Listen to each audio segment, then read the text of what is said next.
Huh? The garage shutter, which is usually closed, was oddly open. No way. My hand trembled, making the umbrella I was holding quiver. I could feel my heart pounding. As I got close to the car, I realized it clearly. There wasn't just a woman in the car, but a man too. And they were, astonishingly, in the midst of an affair. Oh my. I almost screamed from the shop, but bit my lower lip to endure it. I can't let them know I'm here. I need to get evidence. The man who came out of the car was undoubtedly my husband, Mike. Come on, the car's too cramped. Let's do it outside next time, right? Mike's cheerful voice made my skin crawl. No way, someone might see. Close the shutter. Yeah, it's fine. The car will hide us. The remote is too far. Come here, Sarah, you're the best. This is unbearable. I can't stay here. But if I leave now, what about the evidence? Struggling with nausea, I tried to think. That's it. I quickly grabbed clothes from the ground and a remote from the wall and left the garage. You two, so ardently engaged like monkeys, deserve to be left just as you are, with nothing on, fitting for your behavior. May you two stay there happily together forever. I've never worked with a woman before. Are you sure you're up for it? I can't deal with complaints or tears. The words from the client, said without malice, were a joke. I'm Emily Johnson, 34 years old. I've been in sales for over a decade. This is nothing new to me. I've got this. Trust me. I smiled at the client, Mr. Smith, who then casually began to pack up his documents. Although I'm used to it, I still felt uneasy. If anything comes up before our next meeting, feel free to contact me. As I stood up, hiding my inner turmoil, Mr. Smith came over and patted my shoulder, then stroked my back. Sure, I'll call you. He looks down on me because I'm a woman, yet acts with ulterior motives because I'm a woman. As I tried to distance myself from his hand, another man's voice rang out. Hey Smith, what are you doing? That's too familiar. Startled, Mr. Smith stepped back. Wilson, this isn't what it looks like. Ignoring Mr. Smith's excuse, the man apologized to me. I'm sorry about Smith. I'll have a word with him. Or, if you prefer, I can assign someone else to handle this. The man, likely Mr. Smith's boss, flashed a more polished sales smile. A few months later, I would end up marrying this man. The man's name is Mike Wilson. He's 40 years old, 6 years older than me. At our first meeting, I was impressed by his considerate nature, and afterward, Mike continued to show his smart handling of things. Gradually, we were drawn to each other, and a month ago, we got married. Mike was indeed handsome when we first met. It was surprising that he had never been married until the age of 40. But maybe there's a reason for someone remaining single until that age. I sighed as I looked at our new home. Let's go back to before we got married. Mike was a frugal person. I earned a decent amount, but there's no need to waste money. When I asked about the wedding, Mike looked puzzled and said, whether to have a ceremony or not is a personal choice. There are various values, but it's important to choose words carefully when conveying those values. I didn't necessarily want a big wedding, but being treated as an unnecessary expense is unsettling. With mixed feelings, I pressed on with another question. So, what about our new home? Shall we go house hunting this weekend? Both Mike and I were living with our parents. Therefore, moving into one of our apartments wasn't an option. We needed to decide on our post-marriage living arrangements. Mike vaguely suggested living together, but I firmly refused. Due to my job, I often come home late at night. I didn't want to inconvenience my in-laws with my different schedule. So, renting seemed reasonable. How about looking for a 2-bedroom apartment? To my surprise, Mike objected. An apartment? He looked dissatisfied. Could he still be hoping for us to live together? I mentioned before, living with your parents is difficult. No, it's not that. I've only ever lived in a house. Mike interrupted. I lived alone during college and moved back home when I started working. Mike, on the other hand, commuted from home during college and started working right after, so he never lived alone. Are you worried about the space? For now, we don't have kids, so an apartment should be enough. It's not about the space. I just don't like the idea, you know? Size and age don't matter, but I'd prefer a house. Okay, got it. Let's look for one.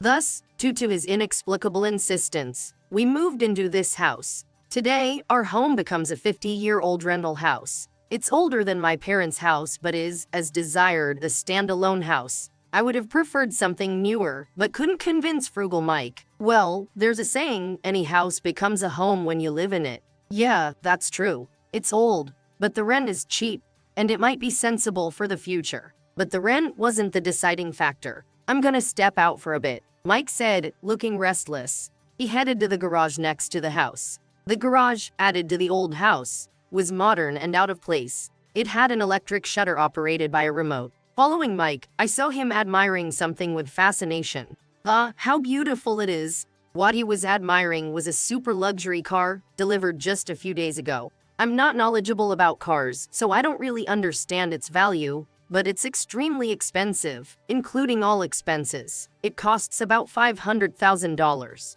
When I heard that amount, I was so shocked that time seemed to stop. That's enough to buy a house. If that's the case, we should have bought a house as you wanted. No, I don't care about houses. Don't you get it? It's a man's dream, a man's dream. I don't want him to brush off such a huge amount of $500,000 as just a man's dream. If this was from Mike's savings before we got married, I wouldn't say anything. But unbelievably, he bought it on a loan. Moreover, he thought I would oppose it if he consulted me beforehand, so he only told me afterward. "Are you sure this is okay? You know, we might need more money in the future." It's okay, it's okay. After all, we're married now. What? Isn't it normal to stop wasteful spending, especially after getting married? Mike, looking at his own reflection in the car's body, didn't even glance at me as he said, "After all, from now on, Emily will learn and manage the living expenses, right? Then I can use all my salary for the loan." What? When I was living at home, my mom managed my salary, and I couldn't use it freely.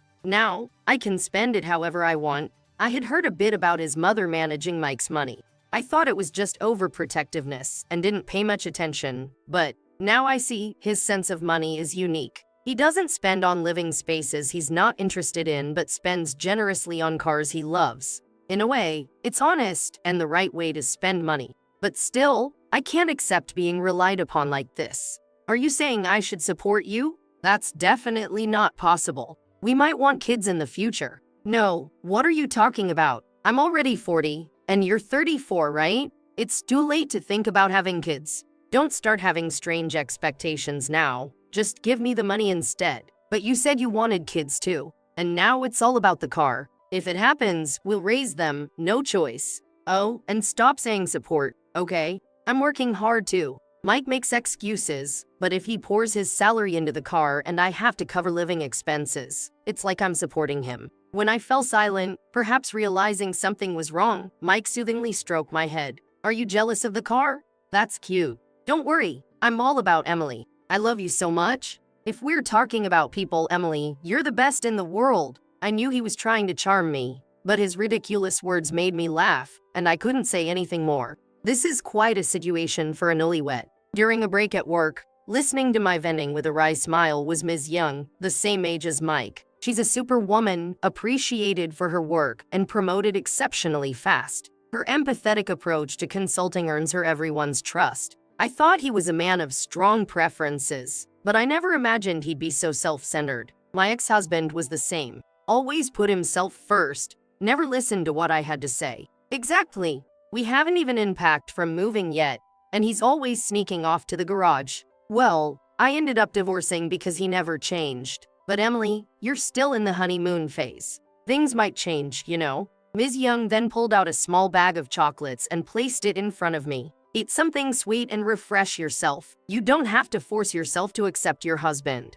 But why not try to understand him better? Of course, joining the divorcee club is always an option too. As I ate the chocolate, I laughed with Ms. Young. Indeed, I never showed much interest in cars. Never really tried to learn about them. Maybe that attitude came across when Mike talked about cars. Since I might get off work early today, maybe I'll make Mike's favorite Chinese food and wait for him. After finishing shopping at the supermarket, I quickly headed home. All right, what should I start with? I packed the groceries into the fridge and flipped through a recipe book. Lately, I've been so busy with daily chores that I haven't had the chance to cook anything elaborate. As I was pondering what to cook, I faintly heard a woman's voice from somewhere. I strained my ears towards the open window, and although the voice was intermittent, I could definitely hear something. The houses around here are spaced out, not close together. It's not someone from the neighborhood. The intermittently audible voice made me uneasy, so I grabbed an umbrella and my phone, which were near the entrance, just in case, and quietly headed towards the source of the voice. The voice seemed to be coming from the garage. Huh?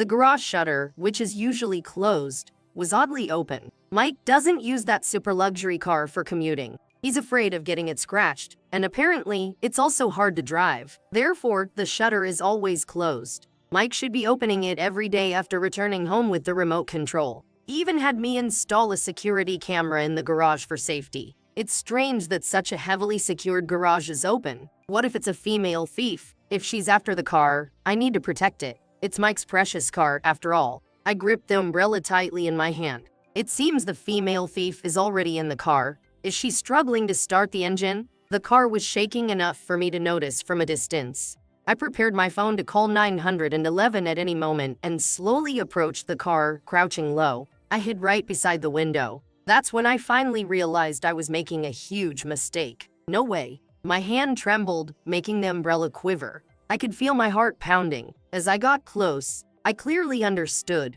There wasn't just a woman in the car, but a man too. And they were, astonishingly, in the midst of an affair. Who could it be? It's obvious. No one would use someone else's car in their garage for such acts. Mike was having an affair. Oh my. I almost screamed from the shop, but bit my lower lip to endure it. I can't let them know I'm here. I need to get evidence. I have my phone. I could record a video, but how? My voice is muffled, and it's hard to film inside the car without being noticed. My emotions are a mess, and tears are overflowing without understanding why. I know I need to do something, but I can't move. Suddenly, the car's shaking and the voices stopped. Phew! It's hot! Along with the voice, the rear seat door on the opposite side of where I am opened. And sure enough, it was Mike who came out. I couldn't see him, but I recognized his voice. A woman also seemed to come out a bit later. Wait, I'm not even dressed yet. And Mike, you're only wearing a shirt and no pants. Crazy! The woman giggled.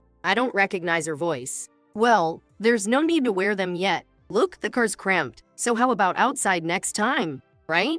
Mike's cheerful voice made my skin crawl. No way, someone might see us. Close the shutter. Yeah, it's fine. The car will hide us. The remote is too far. Come here, Sarah, you're the best. I've heard these lines before, and it pained my heart. He said them to anyone. I foolishly believed. Soon the woman, Sarah, didn't seem to mind either, and they started making disturbing noises again. Don't they have any shame, potentially being seen by someone outside? I just put these on. It's okay, it's okay. Whether he undressed her or she did it herself. Clothes flew overhead and landed right in front of me, hiding in the shadow of the car. I can't take it anymore. I can't stay here. But if I leave now, what about the evidence? In a semi-panic, I noticed something in the upper corner of the garage. That's right.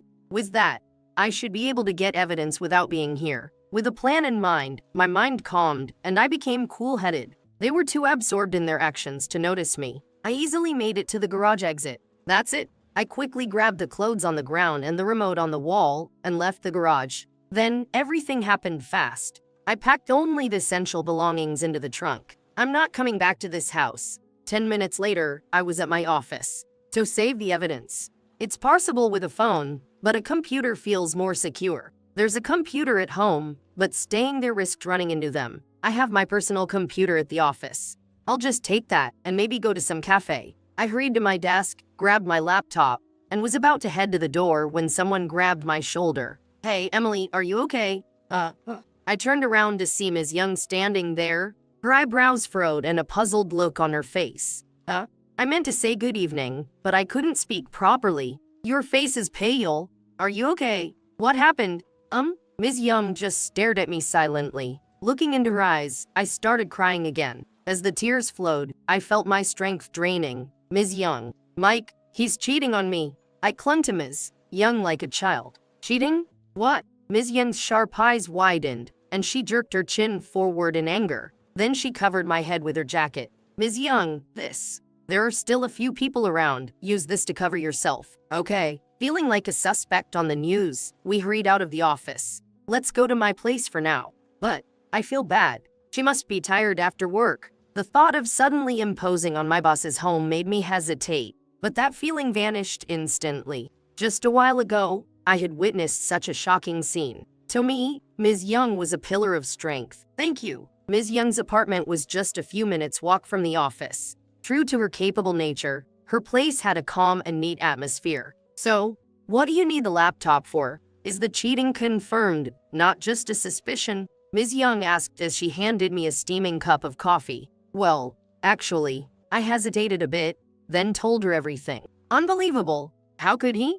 Ms. Young trembled with anger after hearing it all. So, what are you going to do now? I can't deal with him anymore, not just as a husband, but even as a person. I'm thinking of moving towards a divorce. It's pretty severe.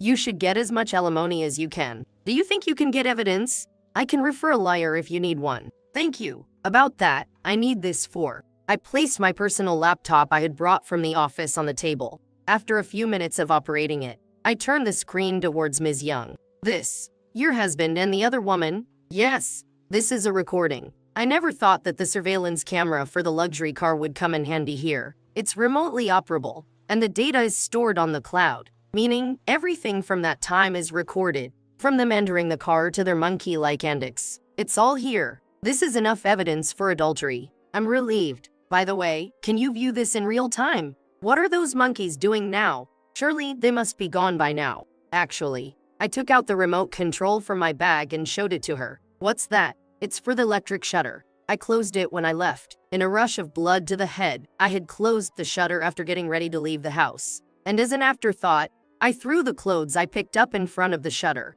It was a rash action done impulsively. But one thing is for sure. Right now, those two are locked in the garage in a disgraceful state. You go, girl. That's hilarious. Ms. Young burst out laughing, slapping her thigh. I don't think they've noticed me yet, so they must be panicking by now. Checking the camera, it seemed they noticed just before the shutter completely closed. But they couldn't escape in time. The camera showed the two arguing miserably. Seeing this, Ms. Young laughed even louder. Her laughter made me smile too. That's when it happened. My phone started ringing. The caller was Mike. I didn't want to answer, but I reflexively pressed the button. There's no avoiding it now. I reluctantly answered the call. Hello?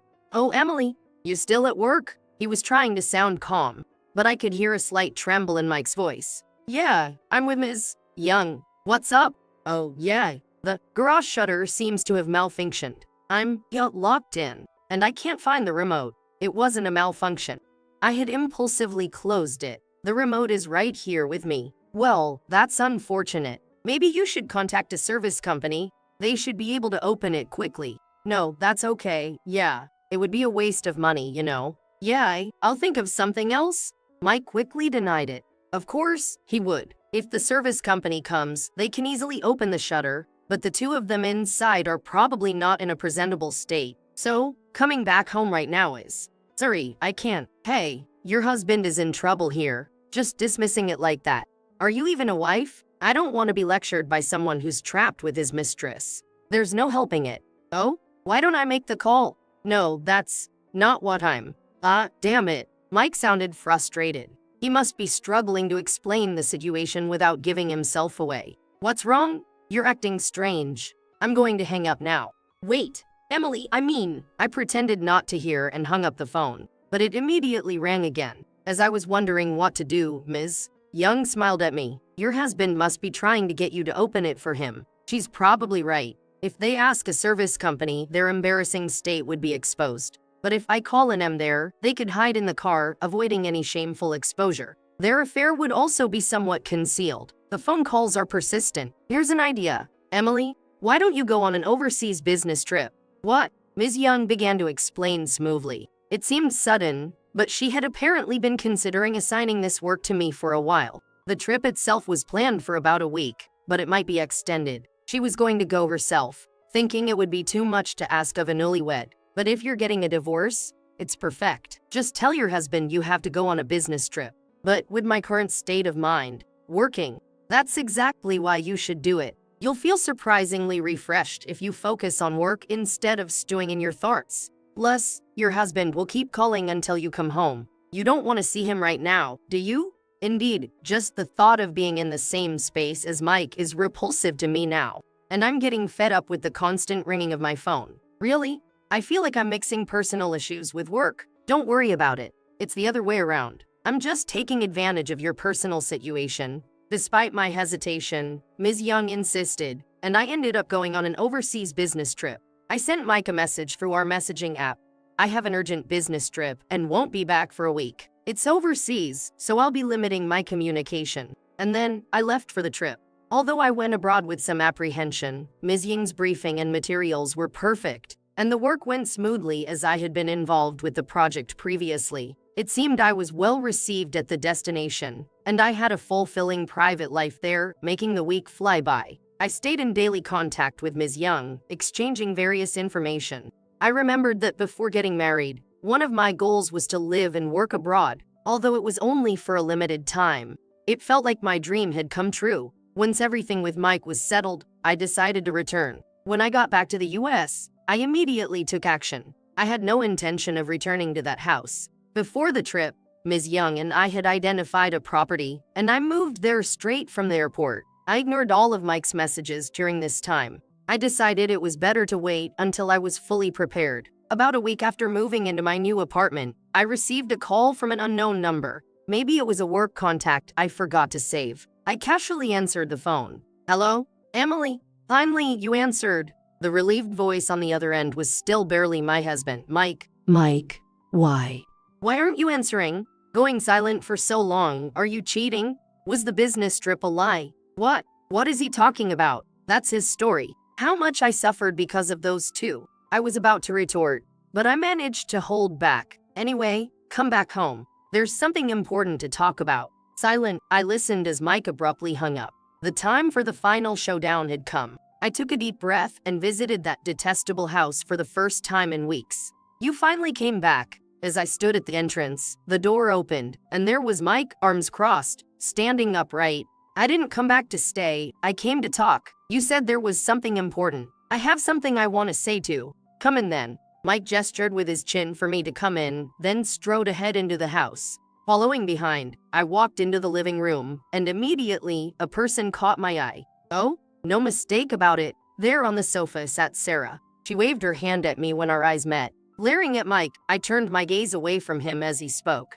"She's a colleague from work. She's been helping out a lot while you were gone. Just a colleague, coming over to the house. Enough. You don't have the right to question me." Mike sighed heavily and slammed a paper onto the table. I stared at it intently. "Do you know what this is? It's a divorce paper. A selfish wife who doesn't care about her family doesn't suit me." Mike yelled, trying to look decisive. I chuckled slightly and reached into my bag. Coincidentally, we were thinking the same thing. "What?" Mimicking Mike from earlier, I slapped my own already filled out divorce papers onto the table. Why?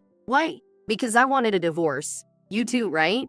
That's true, but he must have thought I would cry and cling to him. But instead, he looked shocked. "Shall we proceed?" "About the alimony." Mike looked up, startled. "Yeah, that's important. We need to discuss that thoroughly. I don't know the going rates, so I asked a lawyer. He said about $40,000 would be fair." "What? That much? Is that okay?" Mike's face lit up. Sarah also looked delighted. $40,000 each to Sarah and you. So that's $80,000 in total. "We did it, Sarah. You're so generous." I watched them hold hands and jump around. Then I said quietly, puzzled, "Why are you so happy? Are you glad to be paying alimony?"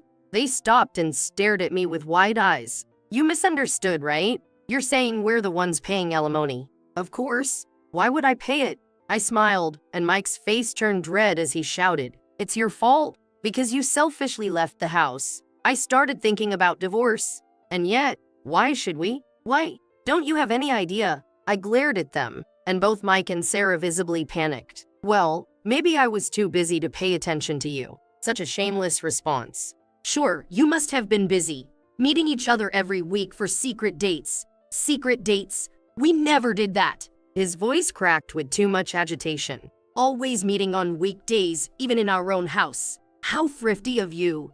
Even high schoolers spend a bit more. You were even buying lunch from convenience stores. Why not spend a little more on her?" Mike turned beach red, his mouth opening and closing without words. He wanted to retort, but he couldn't. I was saving for our future with Sarah. "I like being frugal." That was his best response. "I've wanted to say this for a while, but being frugal and being cheap are different. Your frugality isn't saving.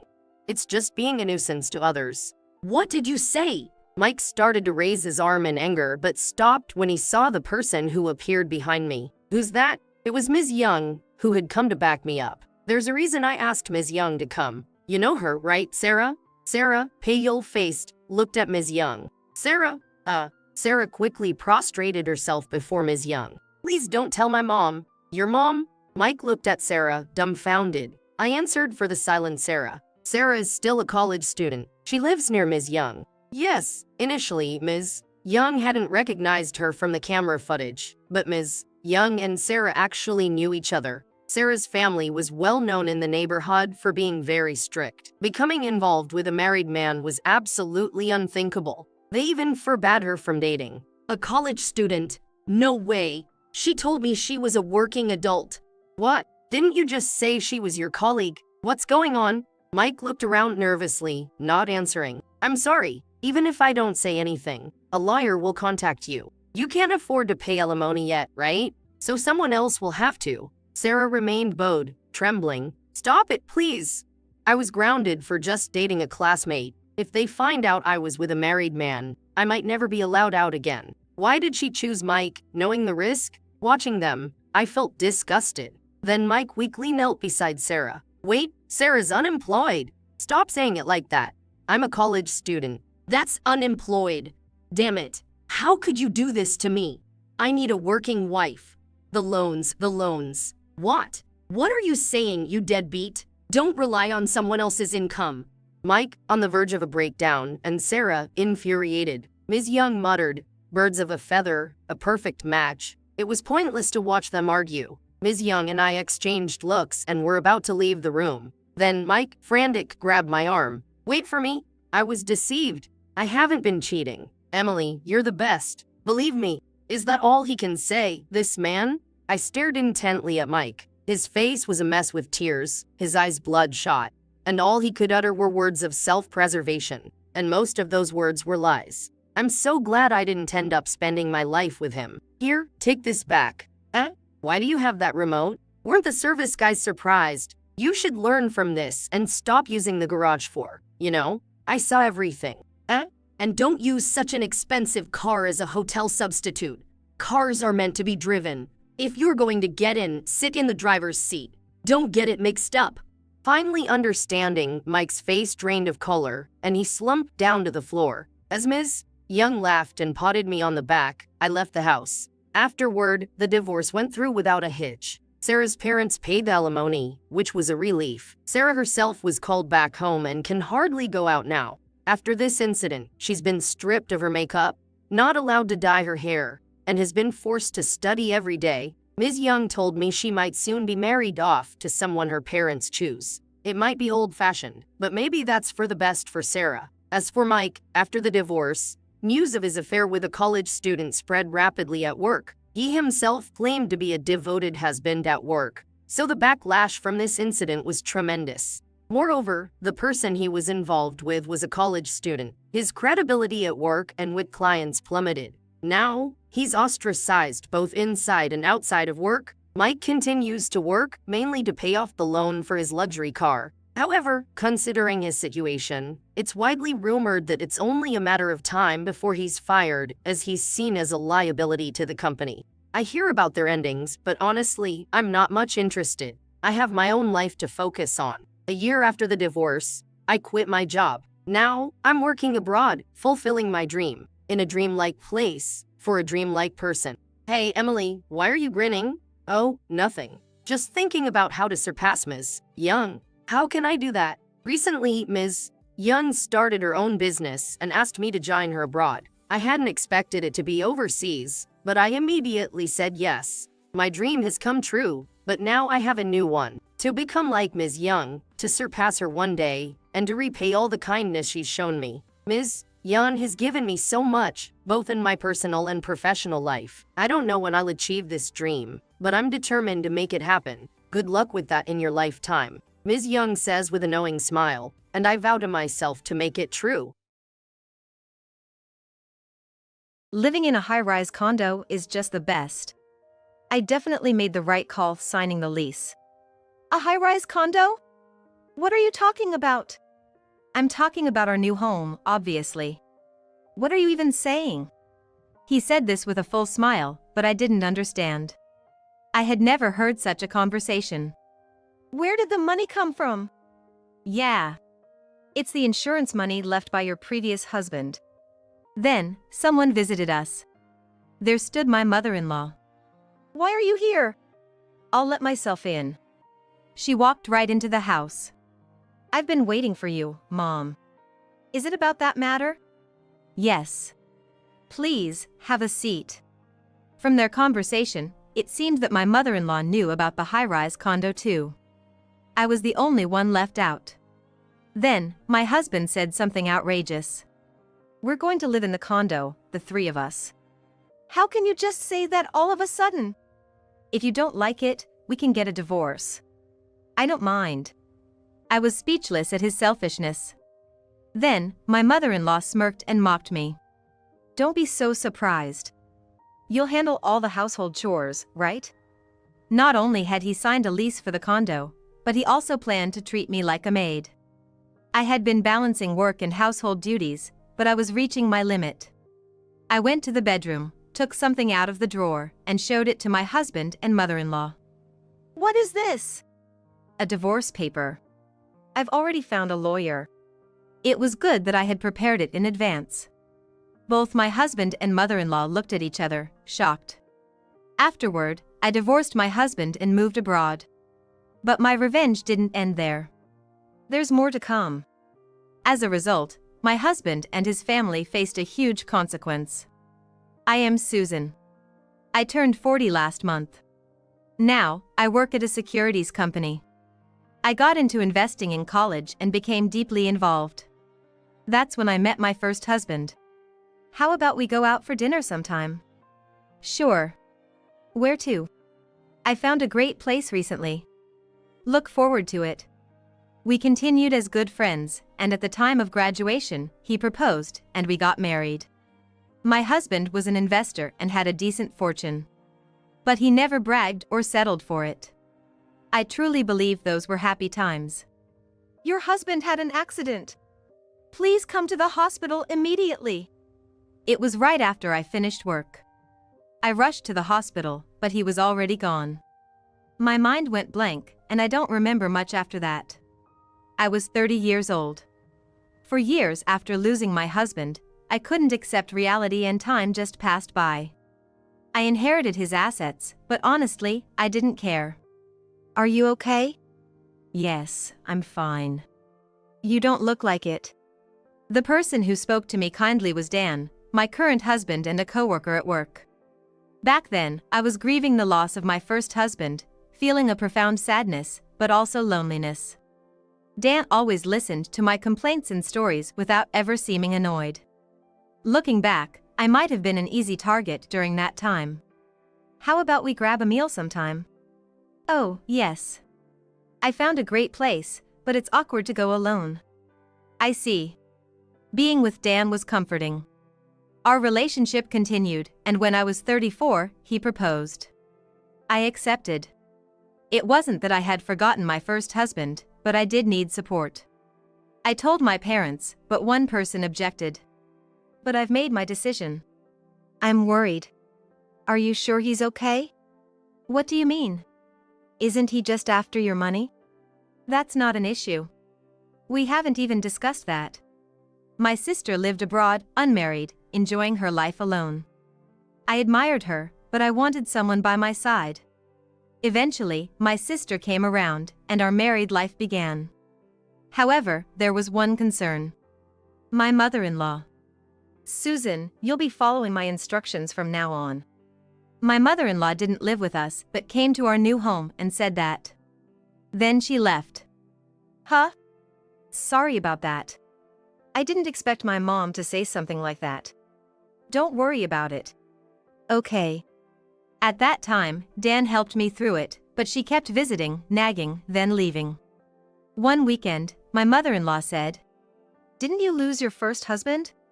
Yes, I did. What was he like? I thought it was insensitive to ask, but I answered to avoid future trouble. Well, my first husband was an investor. An investor? He must have made a lot. Not really, as far as I know. Can't be. Dan was there too, and as soon as I mentioned investor, his interest peaked. Could you make some coffee? Oh, yes. While preparing coffee in the kitchen, I noticed them talking. I couldn't hear what they were saying, but my mother-in-law had a sly smile. I felt a chill. Susan, is my coffee ready? I'll bring it right now. When I returned, their demeanor had changed back to normal. After she left from her usual chit-chat, Dan confronted me at dinner. Why didn't you tell me? About what? About your first husband. I just thought it wasn't necessary to discuss. Does that mean you don't trust me? Why would you think that? I just didn't think it was important. However, Dan remained irritated. At that moment, I couldn't understand why he was so upset. I will find out why later. From that day, Dan became harsher towards me. How was work today? Oh, I'm not feeling well. I'm going to take a day off. Right. Dan started taking more days off. Since we work at the same company, colleagues would ask why he was absent, but I just said he was feeling under the weather. However, thinking back to the day before, it was obvious he was faking it. I couldn't stop wondering what he was up to all day at work. And then, when I got home. What's all this? The room was cluttered with stuff everywhere. Hey! What are you doing? Oh. Just looking for something. But I can't find it anywhere. Should I help then? Suddenly, Dan raised his voice. Susan, don't do anything. Don't touch it. I was taken aback by his sudden outburst. So, are you feeling better then? Feeling better? Oh, yeah, much better. I've been sleeping all day.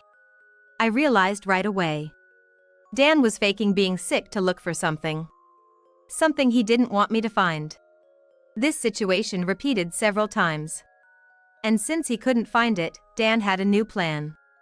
I'm going to the salon today, so I'll be back late in the afternoon. Okay. Got it. Take your time. Yeah. He seemed oddly happy. Happy that I was going out. When I came back home, I could hear voices inside. There was someone else with Dan. I hesitantly opened the front door. I'm home. I heard a panicked voice from inside. Oh, you're back early. Yeah. So, who's visiting? Yeah, it's my mom. Your mother? Then, my mother-in-law showed her face. You're back already? She looked disappointed. I decided to ask her a question. Did you find what you were looking for?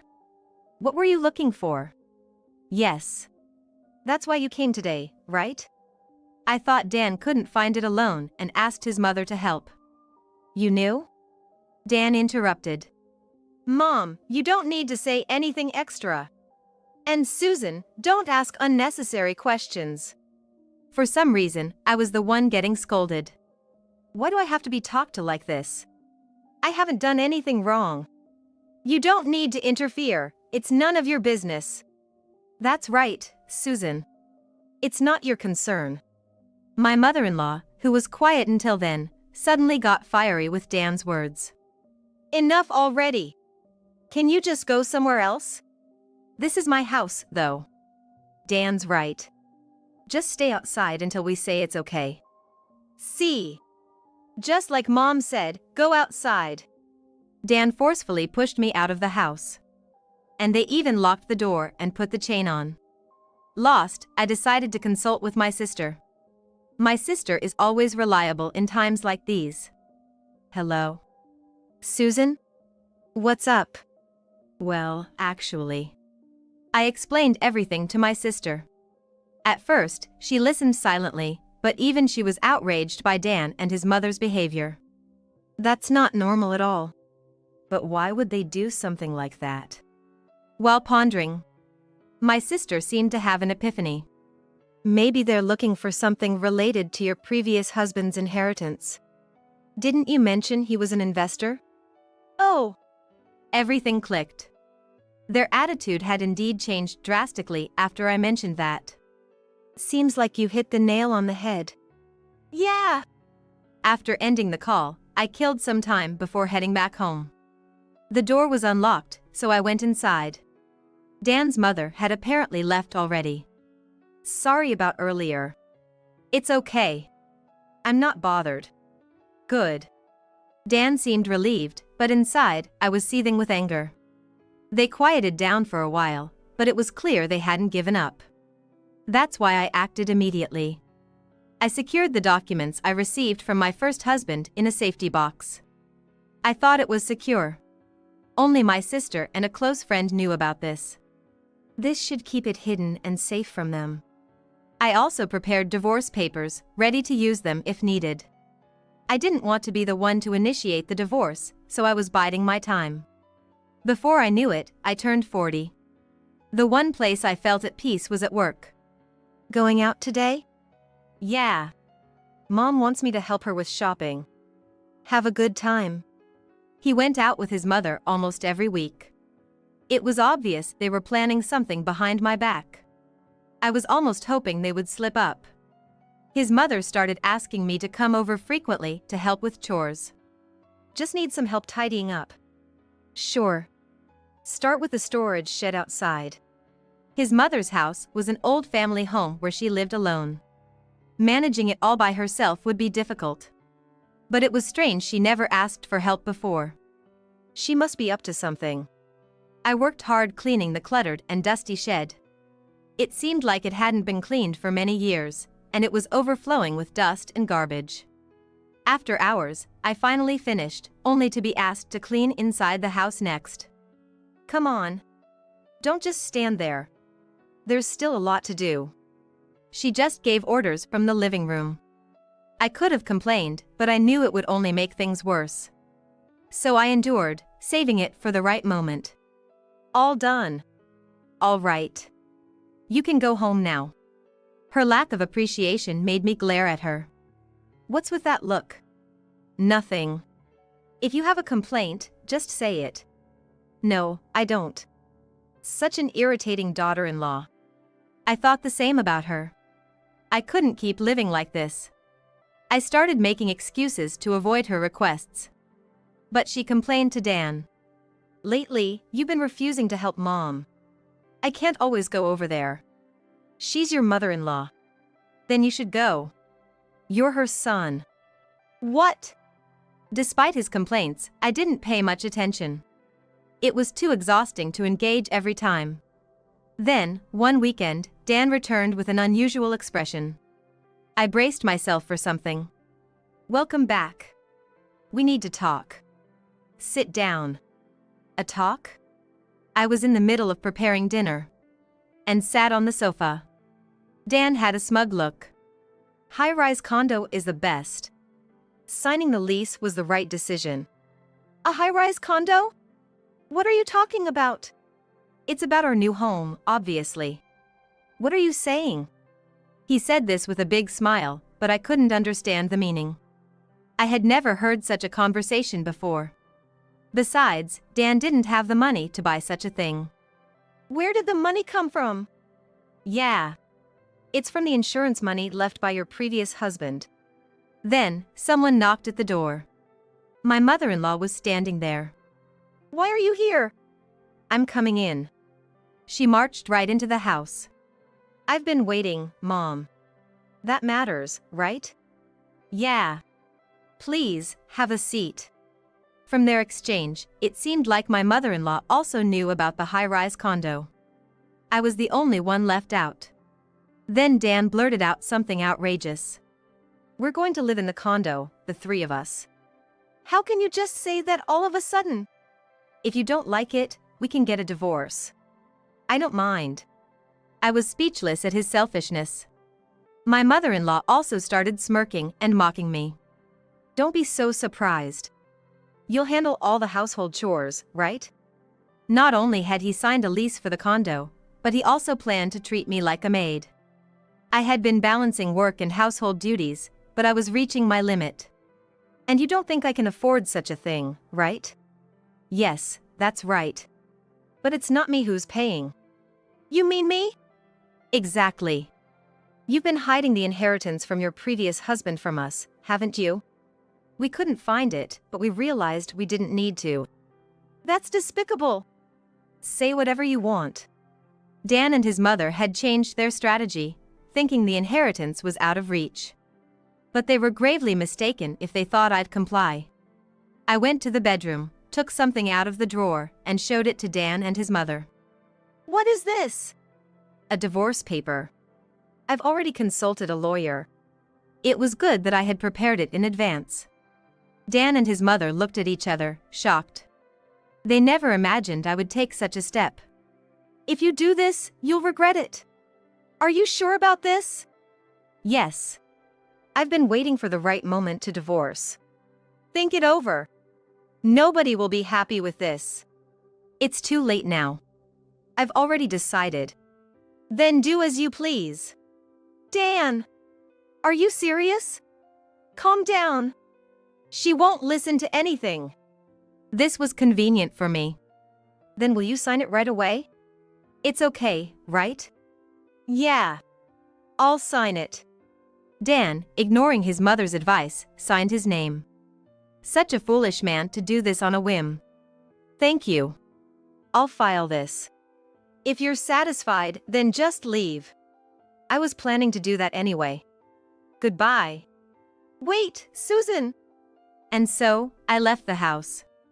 I booked a hotel and decided to think about what to do next. It had been a long time since I felt so at peace.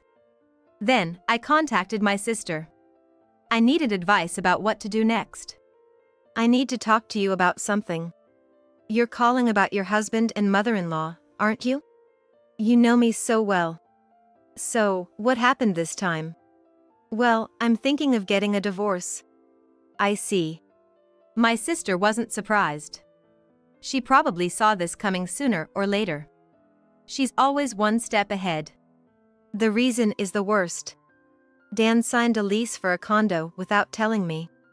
"What? So, they found it?" "No. They couldn't find it, so they resorted to this as a last measure." "That's ridiculous." My sister sighed. "All that's left is to file the divorce, but I'm not sure what to do next." "I have a good idea." "What? Tell me." "Well." Her suggestion was surprising, but it seemed like a viable option. The next day, I gave notice of my resignation at work. I enjoyed my job and wanted to continue, but the thought of sharing the same space with Dan suddenly became unbearable.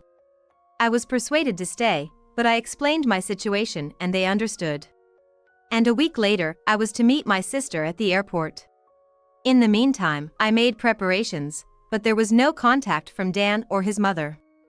"See you at the airport tomorrow." "Okay." "Is your luggage all set?" "It's fine. I got rid of everything unnecessary while no one was at home." The next day, after filing the divorce papers, I flew overseas with my sister.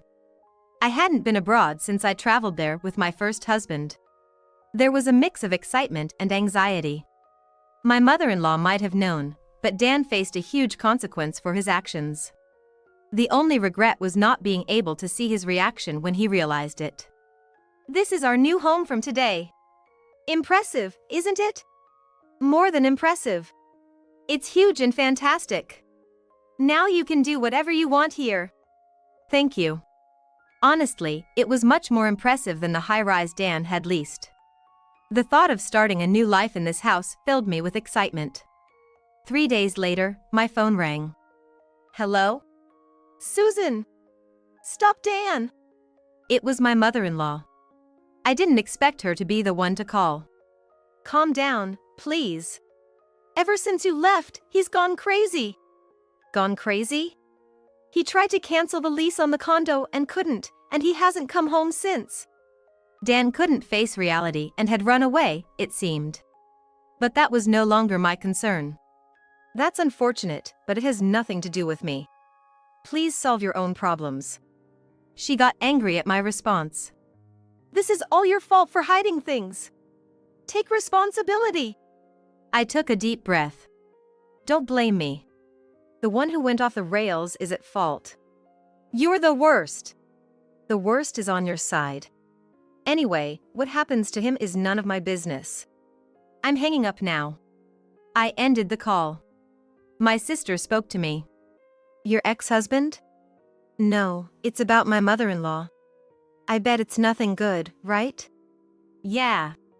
She's troubled because they can't cancel the condo lease. What? That's all their own doing. I told her that, and she got mad. They're really stupid. We continued to laugh about it together. I never thought I'd have such a fun time talking about such things with someone. That day, my sister and I celebrated with drinks until the morning. Just when I thought it was time to sleep, I received a call on my smartphone. Again? What a hassle. Thinking it was my mother-in-law again, I checked the screen and saw it was my ex-husband, Dan. I hesitated but decided to answer, curious about his situation. What do you want? Where are you now? Why do you ask? I want to come see you. I don't have any business with you.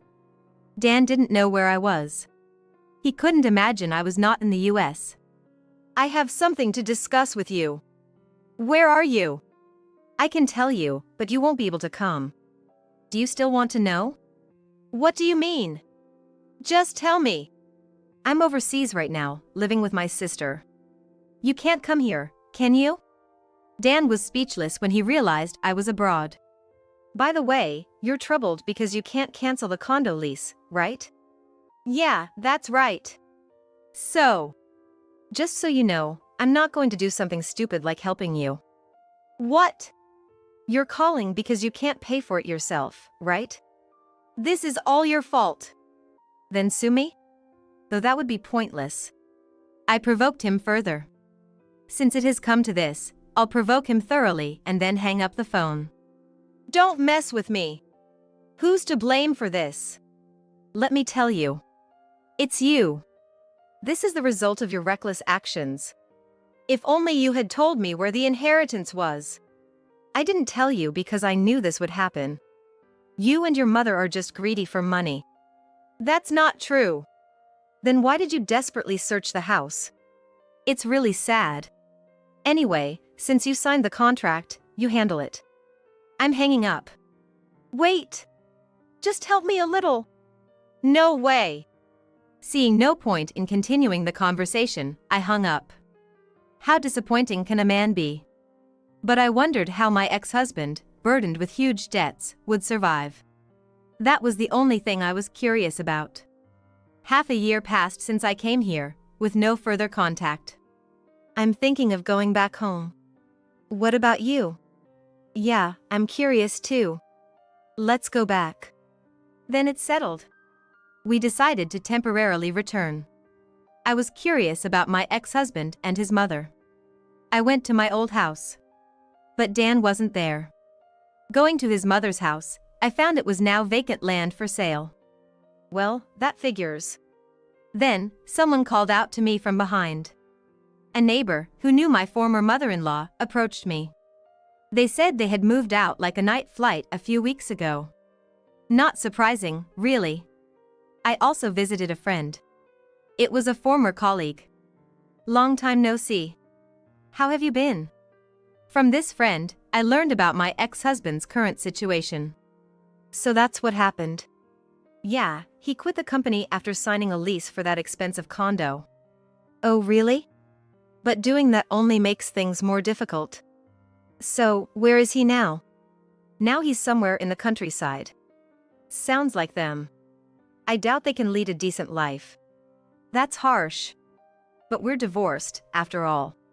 Just as I thought, they were struggling. But the hardest part was yet to come. I couldn't help but laugh. Now, I'll live freely with my sister. I probably won't marry again, but that's fine.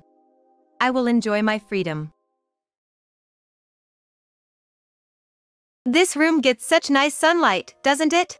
Perfect for my room, right? Yeah, and it even faces the garden, nice. Guided by the sales agent, Ms. Mary Johnson, my husband and I, along with my mother-in-law, were looking at a newly built house for sale. It's been 2 years since we got married. We decided to check out several houses for sale near the station, having saved up to buy a home. My husband and mother-in-law seemed to really like this new property with its many rooms. Please feel free to check out the second floor too. As the three of us started heading towards the stairs, Ms. Johnson grabbed my arm. She then said, "Can I have a word with you?" and took me outside. After a deep breath, she spoke earnestly. "I'll get straight to the point. Your husband, he's having an affair." Hearing this shocking truth, my world went dark. The sound of my shattered trust echoed loudly in my head. "Thank you. I'm glad you're our agent. Could you help me out a bit?" "First things first, I need to investigate my husband. I'll gather evidence and bring down my traitorous husband. I'm Aria Davis, 41. A working housewife in my second year of marriage. Approaching my 40s and earning a decent salary in sales, I wasn't too interested in marriage. Maybe because many of my friends were enjoying their single lives. My husband, Owen, 5 years my junior, was a colleague from the same company and a drinking buddy for about 4 years. In our company, we had a close-knit group of drinking friends from various departments and ages, meeting several times a week for meals and drinks. "What do you do on your days off, Aria?" "I'm into movies, so I'm usually watching them at home or hitting the theaters. I even visit filming locations of my favorite movies." "That's a cool hobby. I love old toys and spend my weekends antique shopping. Finding a tin robot or something, that's just the best." Our hobbies were different, but both my husband Owen and I cherished our alone time. We really clicked in that we didn't conform to others outside of work and prioritized ourselves. Once, Owen invited me out for drinks to discuss something. "Aria, would you consider dating me with marriage in mind? I feel like with you, we could both respect each other and enjoy life." "Really? I mean, I do feel we share similar values, but you know I'm 5 years older, right?" Owen said he never felt the age difference, and like me, he wanted to respect each other's hobbies and didn't want kids. Every time someone asked me about marriage, I'd say, I'd consider it if having kids wasn't a requirement. I'm not ready to be a parent myself, so no kids for me. But having a life partner would definitely be more fun, right? I already had a good impression of Owen, and his perspective wasn't bad. So, we tried dating, and it was surprisingly comfortable with just the right amount of space. Pressured by Owen and our drinking buddies, we got married 6 months later. I lost my mother in my 20s, and my father 2 years before our marriage, so there was no one to oppose it. Owen always said, "My family is fine with it," but his mother wasn't too pleased with me being 5 years older and not wanting kids. "At your age and not even planning to have kids." At our first meeting, mother-in-law was quite outspoken, which honestly surprised me. I was honestly surprised. I thought my husband had talked to her and that she was okay with it.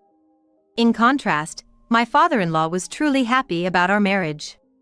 "My wife and I have been separated for a year due to some reasons. So, don't mind what she says and just be happy together."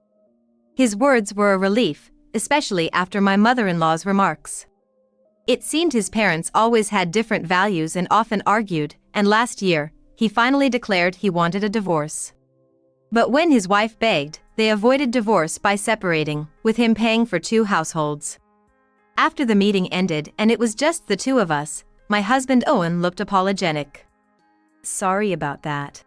My mom's saying things like that. But I guess I'll have to take care of her eventually. Dad seems to have had enough." Yeah, being the eldest son and all. Indeed, considering age and income, it seemed likely that the burden of care would fall on my mother-in-law. With a slight unease, we began our married life. After getting married, we started living in Owen's apartment. He had a dream of buying a house and creating a room for his collection, so we wanted to save up for a down payment. My husband's apartment was very close to mother-in-law's.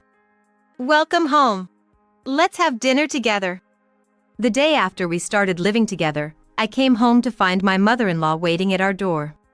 "You're my daughter-in-law now. You better start learning how to be a good one. Get started on dinner, will you?" "Huh? Daughter-in-law training." I felt oddly nervous about this concept of daughter-in-law training. But every day, she came to our house, ate the dinner I made, used our bath, and then left. The training involved complaints about my cooking and housekeeping, annoying remarks like "Don't you want kids?" or "You can't do much for your age, can you?" Was enduring such treatment supposed to be part of daughter-in-law training? Hey, can you tell your mom to stop coming over every day? While it wasn't anything major, this daily routine was taking a toll on me mentally. Just seeing mother-in-law waiting at the front door was disheartening. Since she's been alone after separating from dad, maybe she's just happy to have someone to talk to? Even seeing me distressed, Owen just smirked. Then you should be her conversation partner.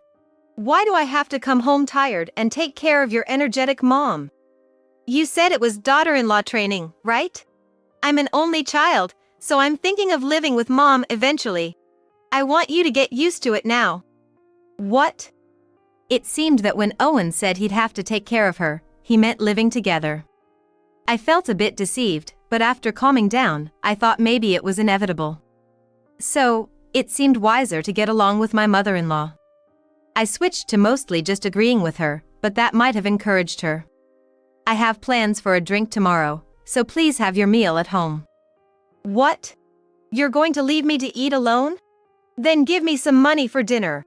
It's the least you could do. All right, I understand. Since you're not having kids, you should at least take good care of me. It felt more like I had become my mother-in-law's personal caretaker than undergoing daughter-in-law training. Lately, if I came home late, she would call repeatedly, and if I said I had plans, she'd ask for dinner money. I tried to get along with mother-in-law, but it only made her more presumptuous. When I vented my frustrations and anger to Owen, he'd say, "Sorry, I'll talk to my mom," but it didn't seem to have much effect. One day, I decided to confront mother-in-law directly. I'm done with this daughter-in-law training. It's a bother having you over every day, so can you stop, please? And why do you need to come over so often anyway? Surprised by my blunt words, mother-in-law looked shocked. I braced for a retort, but she just shrugged and pouted. What can I do? Your father only pays for rent, so I don't have much money. My part-time job doesn't pay much. Don't be so stingy about a meal and a bath. I felt like I'd been let down. My mother-in-law worked part-time, and my father-in-law covered her rent. I thought she could manage her finances just fine, but she had a penchant for fashion. She'd often brag to me about her expensive clothes and shoes. Oh, I see. So you were coming over to save on food and utility bills. I was utterly astounded. She had been simply using our place for her convenience. It would have been better if she had been upfront from the start, but even then, it was a nuisance. Please stop this. If you continue being selfish, I'll talk to my husband about moving far away. Heh, you sure know how to talk for a 40-year-old. How about we make a deal? In exchange for not coming over, you secretly give me some money without telling Owen. My mother-in-law's request was $1,000 a month. It seemed a small price to pay for peace. I thought of it as just starting to help out earlier than expected. After that, I got the marriage life I had always dreamed of. My relationship with my mother-in-law improved, and we would go out for meals together once a month. This was the perfect balance. What did you say to Mom? Our relationship has improved a lot, and leaving it to you was definitely the right choice. We just had a good talk. I had bought daily peace with money. With my mother-in-law no longer coming over, Owen seemed more relaxed and even started going out for drinks on weekdays with friends other than his work buddies. On weekends, we each did our own thing and went out to eat together when convenient. It seemed like there was nothing out of the ordinary, just peaceful and happy days. Little did I know, an unbelievable plan was being hatched behind my back. Nearly 2 years into our marriage, Owen suddenly suggested looking at houses. There were several for sale near a station 2 stops away. A friend told me about them, and they were really nice. Let's take Mom and go see them together next time. Your mom too? Yeah, there are houses with spacious layouts, and it seems we can still choose. Plus, all the houses are stylishly designed. Owen continued excitedly, apparently very taken with the idea. Indeed, the convenience was great. The houses were new and stylish, and the prices were not out of reach. I'll take out a mortgage and make the payments, so could you use what you've saved up for the down payment, Arya? You said before that if you bought a house, you'd want to pay about a third of it as a down payment, right? Did I say that? It depends on the price, but yeah, if we really decide to buy, I'd like to contribute a significant amount. Alright, then let's go see them on our next day off. Eager to move forward, Owen called his mother right away, and we arranged to go out, all three of us, that weekend. Come to think of it, it was about 3 or 4 years ago, when Owen had just joined our circle of drinking friends. We had indeed talked about buying a home.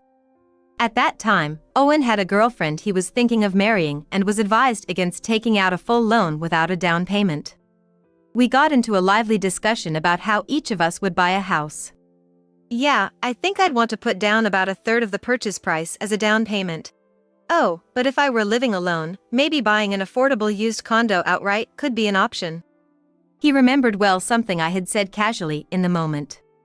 I never talked about my savings, but I wasn't opposed to considering it, depending on the price. If Owen was taking on the remaining payments, that might be a good idea. Anyway, touring properties sounded fun, so I was getting excited. We made a reservation online and went to the housing complex with his mother on the day. The sales agent guiding us around the venue seemed to have a moment of surprise when she saw my husband and me, her eyes widening as if she recognized us, but she quickly composed herself and greeted us. Hello, I'm Mary Johnson, your agent for today. Please let me know how I can help you. We'd like to start with houses that have more rooms. You have ones with at least 4 bedrooms, right? Yes, we do. Let's start there. Owen was particular about having more rooms because he wanted his own collection room and to have separate living spaces for his mother and us. His main concern was having an independent room on the first floor. The first property we entered, the one with the most rooms, seemed to catch both Owen's and his mother's fancy. It had an additional room following the living room, and one more separate Japanese-style room. This room gets such nice sunlight, doesn't it? Perfect for my room, right? Yeah, and it even faces the garden, nice. The garden wasn't very large, but opening the windows revealed a lawn that gave a sense of openness. Though slightly over budget, it was not a bad candidate. Please feel free to check out the second floor too. As the three of us began heading towards the stairs, Ms. Johnson took my arm. She said, "Can I talk to you for a moment?" and led me outside. Excuse me, but weren't you in the volleyball team at T Middle School, Ms. Smith? Excuse me? Yes, Smith was my maiden name. My maiden name was Martinez. Don't you remember? Wait, Mary? The small and cute Mary? The sales agent turned out to be a junior from my middle school days. We went to different high schools, so it had been a whopping 28 years since we last met. Her eyes, which crinkled when she smiled, hadn't changed, but her once skinny frame had filled out. I probably wouldn't have recognized her if she hadn't spoken to me. Above all, I was impressed by her age-appropriate composure and her professional demeanor. She took a deep breath and spoke earnestly. I'll get straight to the point. Your husband, he's having an affair. I burst out laughing at first. But she wasn't laughing, she had a serious expression on her face. It didn't seem like a joke. What do you mean? This is the first time you've met my husband, right? No, he came here a few days ago. Oh, that's right, he did mention something like that. That explains why she looked surprised at first. Your husband came here a few days ago with a young woman. They were looking for a house to live in together, and I was the one showing them around. He probably doesn't remember me. It's typical of him. My husband usually doesn't remember people like shop clerks or others with whom he has a temporary interaction. Unless it's a contract or something, he probably wouldn't remember her. Actually, your husband and that woman also liked this house. He said if they could somehow manage the down payment, they could afford the payments. Aren't you supposed to be paying the down payment? Excuse me? Hearing the shocking truth, everything went dark before my eyes. The sound of my shattered trust echoed loudly in my head. No way, can't be. I was shocked not only that my husband had an affair, but also that he intended to make me pay the down payment for a better house than he could afford on his own. I had thought all this time since our marriage that we respected each other's time for hobbies, but was he nurturing love with another woman during that time? And was he planning to live with his mistress in this house after buying it? If I paid a third of the price as down payment, as Owen suggested, the monthly mortgage payments would be significantly easier. Maybe once the contract is signed, I might just be discarded. Calm down, nothing is confirmed yet, I told myself, taking deep breaths. First things first, I need to investigate my husband. Thank you. I'm glad you're our agent. Could you help me out a bit? We quickly exchanged contact information and returned to Owen and his mother. We continued to tour other properties, but I remember nothing. My mind was in turmoil, not knowing whether to trust my husband or if I was being betrayed. Back at home, Owen insisted on buying that first house we saw. Aria, how much can you contribute for the down payment? A third would be about $300,000. No, I don't have that much. Maybe up to $200,000. Come on, you have your father's inheritance, right? Excuse me? I was taken aback. My father's inheritance? Why would he bring that up? It made no sense. It was a rumor at the office. Aria, you inherited a huge fortune from your father. It would be much easier if you paid half. Ah, indeed, a few years ago after my father passed away, such rumors had amusingly spread around the office. Could that have been his motive? Even if we decide, I want to take another 1 or 2 looks, thinking of living there. We also need to consider buying new furniture and appliances. Yeah, we'd want to buy new furniture to match that house. Let's go again next weekend. I don't want someone else to get it, so let's bring a deposit just in case. It seemed in Owen and his mistress's minds that house was already decided.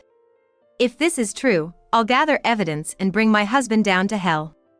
I took a half day off the next day and visited a detective agency that could respond immediately. I suspected something might happen this week. Owen didn't even bother to hide his tracks, and by the next day, I was able to identify his mistress. He had been spending his lunch breaks at her place during his daily sales rounds. On days he didn't go out for drinks after work, he would return to her apartment. The cunning part about Owen was that he spent half the week going out for drinks or meals with me. I felt like crying at my own naivety for believing his words about going out with friends. On Wednesday night, I received a message from Mary. Your husband has booked for another viewing on Friday and Sunday. Isn't he coming with his mistress on one of those days? Our agreement was for Sunday. Like last time, he's going first with his mistress. The feeling of betrayal and disbelief made my chest heavy. I felt a mix of unbearable anger and disbelief, leaving a heavy, unsettled feeling in my chest.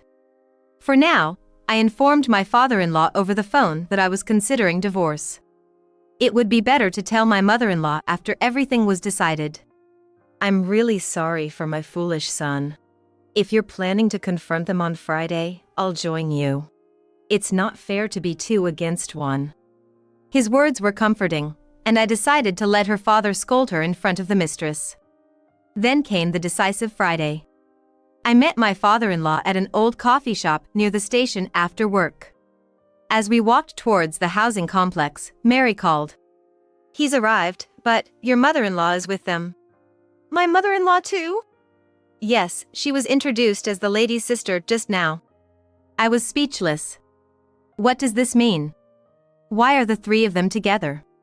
How long had my mother-in-law known about Owen's affair? My mind was swirling with questions. My father-in-law was next to me, holding his head in his hands. I was really glad he came with me today. We quickened our pace towards the property, exchanging glances. Quietly opening the door, my father-in-law and I searched for them. We heard their cheerful voices coming from the living room. Someday, we'll spend time here with our grandchildren. I'm looking forward to it. Those words hit me like a punch. Was the real reason Owen wanted a house with more rooms to ensure a space for children? I gathered myself and entered the living room. Though I had braced myself, seeing Owen with another woman was still a shock. Owen, what is this? Who is this woman? I couldn't hide my anger as I glared at him. Before Owen could respond, my father-in-law's angry shout filled the room. Owen! Abigail! What are you 2 planning? Who is this woman? Speak up! Owen jumped in surprise, uttering a yelp when he saw me and my father-in-law. My mother-in-law trembled, then collapsed to the floor, looking up at us. You! And Arya, why are you here? Owen must not have expected his affair to be discovered. Nor could he have imagined being confronted with both his mother-in-law and mistress present. Sorry, ma'am, I told your husband that you were here with your family. His sister, right? Mary's superb acting impressed me even in such a situation. Owen and his mother-in-law just hung their heads, saying nothing. You were planning to make me pay for this house's down payment and then discard me, weren't you? To get the house in your name and pay off the rest of the mortgage. That woman there, she's Eleanor, the one you were previously thinking of marrying, right? How do you know all this? I hired a detective agency. They recorded your unbelievable conversation with her. We should have had this conversation at home. I played the recording from a family restaurant conversation for everyone. It contained Owen's despicable words, "Sorry for making you wait 2 years. Once she pays the down payment, I'll tell her I want kids and get a divorce. She's too nice, so she'll probably step aside. I can't let go of my mom, she's my cash cow, but if she becomes too much to handle, I'll put her in a facility." Hearing this, my mother-in-law, who had been sitting on the floor, looked up. Cash cow? Were you planning to take my part-time earnings once we lived together? My father-in-law answered for my silent husband. No, I was paying Owen to take care of you. If you ever ran into financial trouble, he was supposed to help out with the extra $1,000 a month I sent along with the rent. What? I never heard of this, nor received any money. So, you were saving it for me? Owen began to sweat profusely. Well, that was...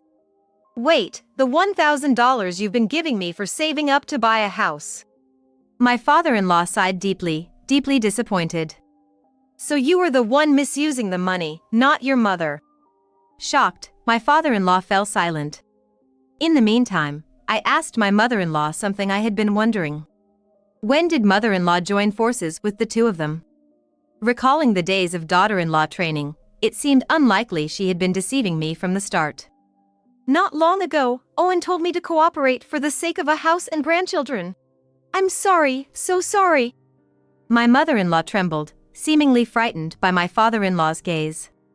You, Owen, have been making Arya send you money. I'm fed up with your reckless spending and lack of common sense. I won't show any more mercy. This time it's divorce for sure. Please don't leave me. My mother-in-law cried out, looking as if her lifeline had been cut. Ignoring her, my father-in-law confronted Owen. Maybe he knew something like this would happen and came with me. You turned out to be worse than her. I'm disappointed. I'm cutting ties with you both. I want nothing more to do with you. His angry voice echoed through the new house. I almost felt sorry that our negative energy might linger in this house. No, Dad, it's a misunderstanding. Owen tried to make excuses, but I was reaching my limit. Grateful to Mary for tactfully leaving the room, I knew I had to end this debacle quickly. Enough. When did you start planning all this? I have plenty of evidence of your affair, so don't think you can escape. I confronted Owen. Then Eleanor, his mistress, who had been watching us with annoyance, smirked and spoke up. Just tell her. We've been using you for our happy marriage. You're single and rich, right? Since Owen gave you such a nice dream, just pay the down payment, will you? So, my marriage to you was part of your plan? Did you really think Owen would seriously fall for an old woman who can't even have kids? Poor you. My fists clenched. I couldn't forgive Eleanor, who was smirking as if she was watching from a higher ground. I couldn't stand being ridiculed by such a woman. You talk about me as if I'm a loser, but are you okay? I'll be claiming alimony from you too. What? I can't pay. Well then, maybe your future husband Owen can. Eleanor looked at Owen in surprise. I took the opportunity to address Owen. Owen, I'm divorcing you. I'll be claiming $100,000 in alimony from the two of you, so sadly you'll never be able to buy a house. What?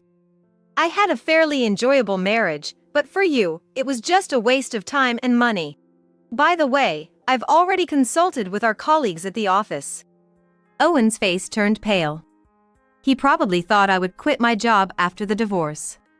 Wait. We had a good 2 years, right? Please, no alimony. Owen desperately begged, kneeling down. Your collection at home might fetch some money. My husband's expression suddenly turned startled, and he began to apologize. Please, not that, forgive me. No matter what Owen did or said, I felt nothing. Eleanor, now on the losing end, pouted. So, I had to say a word or two to Eleanor as well. You too, Eleanor. It's sad you waited 2 years only to end up paying alimony. Maybe you'll be happy with penniless Owen. If you can. What? What are you going to do? Eleanor's face turned red as she lunged at Owen. As the two of them started their lovers' quarrel, I had one last thing to say to my mother-in-law. Speaking slowly and loudly as if to a child. You'll hear from my lawyer about what happens next. Also, the money you've been sending to your mother ends now. From next month, Owen will have to support you. My father-in-law and I left the arguing trio behind and walked out with a sense of relief. Needless to say, we headed straight to a pub near the station and raised a toast to celebrate. Afterwards, I got the lawyers to claim alimony from Owen and Eleanor, and surprisingly, the divorce was settled smoothly. Owen apologized multiple times, but I couldn't forgive him. The affair, naturally, became a topic at the office, and Owen, feeling uncomfortable, quit his job. I thought Owen and Eleanor would finally get married, but their relationship ended anticlimactically. Eleanor probably didn't want to wait another 2 years. It turned out Eleanor was already seeing someone else. After berating Owen, she left him, only to be dumped by her other partner when he found out about the alimony claim. It really was a case of much ado about nothing, or however you might call it. My mother-in-law, faced with divorce from my father-in-law, couldn't pay the rent anymore and moved into Owen's apartment. My father-in-law had already moved far away and cut off all contact with them. It's uncertain how long my spendthrift mother-in-law and jobless Owen can stay in that apartment. I used the alimony from both of them and my savings to buy a 2-bedroom apartment outright. Of course, a property recommended by Mary's company. With my father's modest inheritance, I can live comfortably even after retiring. For now, I'm not interested in love or marriage, but marriage wasn't as bad as I imagined. So, maybe one day I'll meet a partner who truly loves me and wants to share life with me. I've got something I just have to tell Mom. Emma hesitated for a moment, taking a breath. But then, as if she'd made up her mind, she began speaking with force. I'm sorry. I can't do it anymore. Paying $5,000 a month for your husband's care is just too much for me.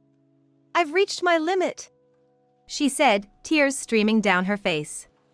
I couldn't understand what Emma was saying. $5,000 a month for care? What are you talking about? There's no need for care. My husband passed away 8 years ago. You know that, don't you? What? But Ryan said he needed the money for care. I didn't hear anything about your husband passing away. I'm so confused. Emma seemed truly unaware. I too couldn't fully grasp the situation, but the fact that my husband was gone was undeniable. I haven't heard anything about his passing. It's true. Emma pleaded desperately. I was sure she wasn't lying from her behavior so far, and I knew her well enough to know she wasn't the type to say such things. About 6 months ago, Ryan came to me saying he needed money for his father's care. He said he had received a lot of financial support from his parents during his student days and that it was his turn to give back. Hearing Emma's feeble voice, an anger like none I had felt before began to swell within me. I could easily imagine how much she had been struggling. I was certain that Ryan was lying. Given the situation, there was no doubt. I could overlook some things, but not telling his wife about his father's death and extorting money from her was unforgivable. I had to make Ryan realize his wrongdoings. Otherwise, I couldn't face my husband in heaven. With that determination, I approached Emma with a plan. Listen, let's gather evidence of Ryan's misdeeds together. We'll collect everything so he can't make any excuses, and then we'll confront him about it. My name is Sally. After graduating from nursing school, I started working at a public hospital in the city. The job was tough, but it's there that I met my husband. Initially, he came to the hospital as a patient. I was assigned as his nurse. As I nursed him, he would often talk to me. I was somewhat interested in him, so I engaged in these conversations. These chats during my tough job were a great source of enjoyment for me. And when he was finally discharged, he gave me his contact information. If you want, please get in touch. I didn't hesitate and contacted him right away. We then started dating officially. I later learned that he had fallen for me at first sight and was trying his hardest to get my attention. I found this incredibly endearing. Our relationship continued without any major fights. He was a very gentle person. And so, I married him. Our relationship remained good after marriage, and a few years later, our son Ryan was born. From that time, my husband's work became busier, and he was home less often. When the family was together, we would happily go out for meals or travel. A few more years passed, and Ryan went to college. The college was quite far, only reachable by plane.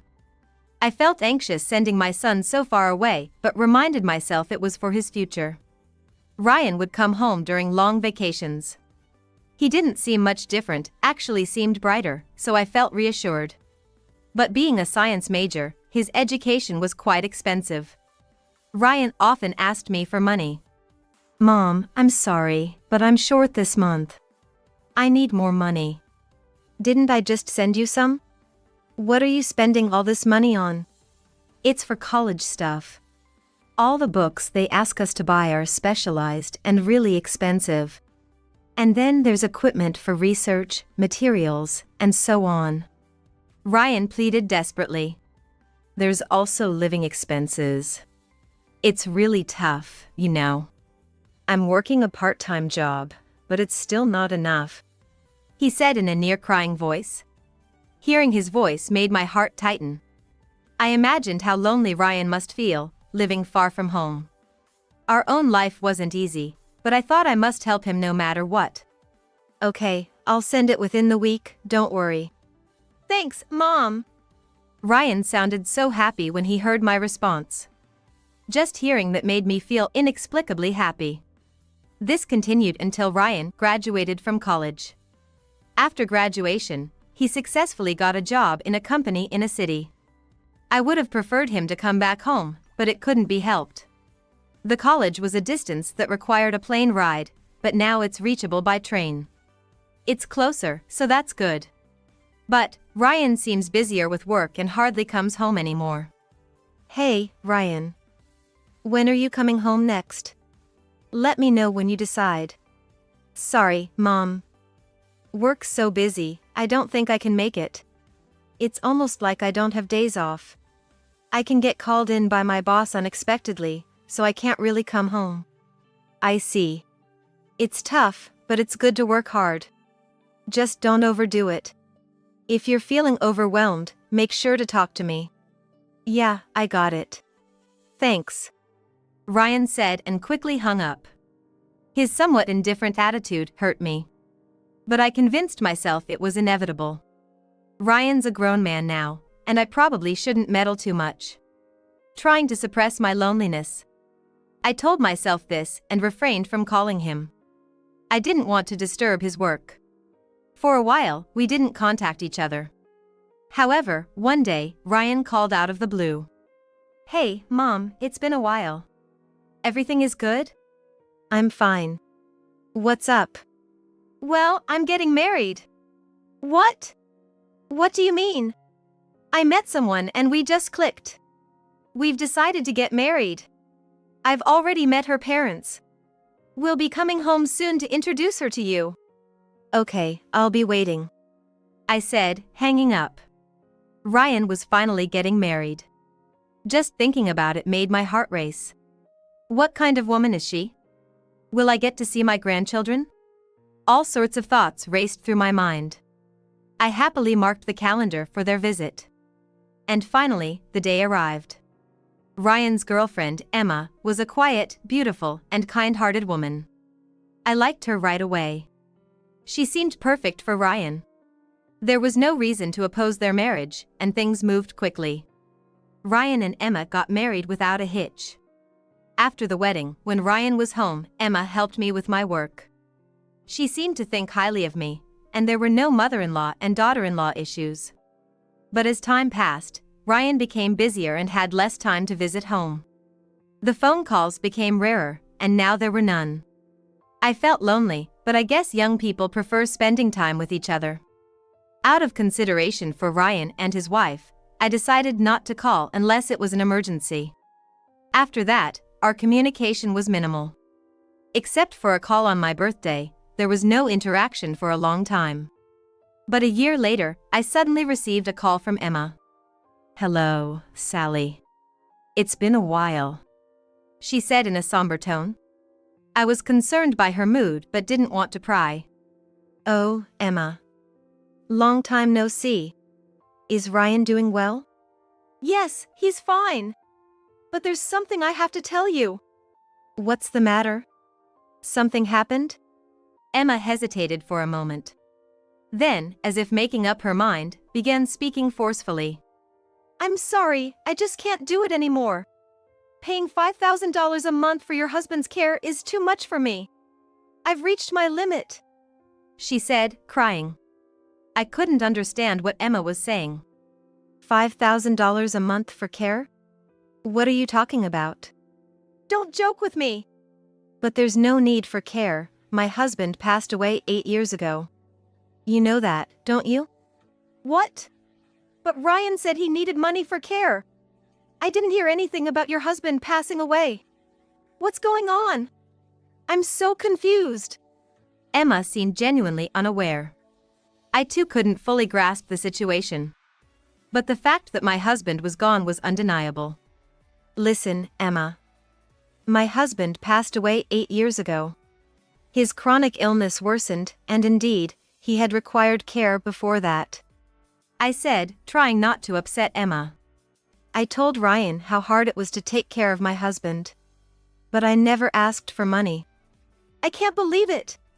I haven't heard anything about his passing. It's true," Emma insisted desperately.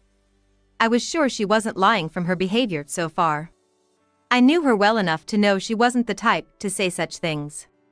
I recounted the time of my husband's death in as much detail as possible to Emma. "When my husband was critically ill and it became dangerous, I contacted Ryan. He came home then." Emma gasped on the other end of the phone. She apparently didn't know that either. "But, Emma, you didn't come back.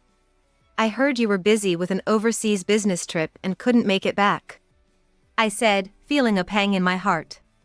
But at that time, I was too preoccupied with my husband to think about Emma. "Overseas business trip? I work in an office. I've never been on a business trip abroad, not even once," Emma exclaimed, surprised. "Why would Ryan say such a thing? Where did all the caregiving money I've been paying go?"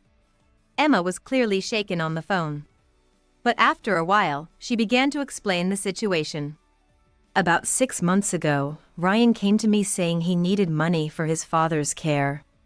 He said he had received a lot of financial support from his parents during his student days and that it was his turn to give back."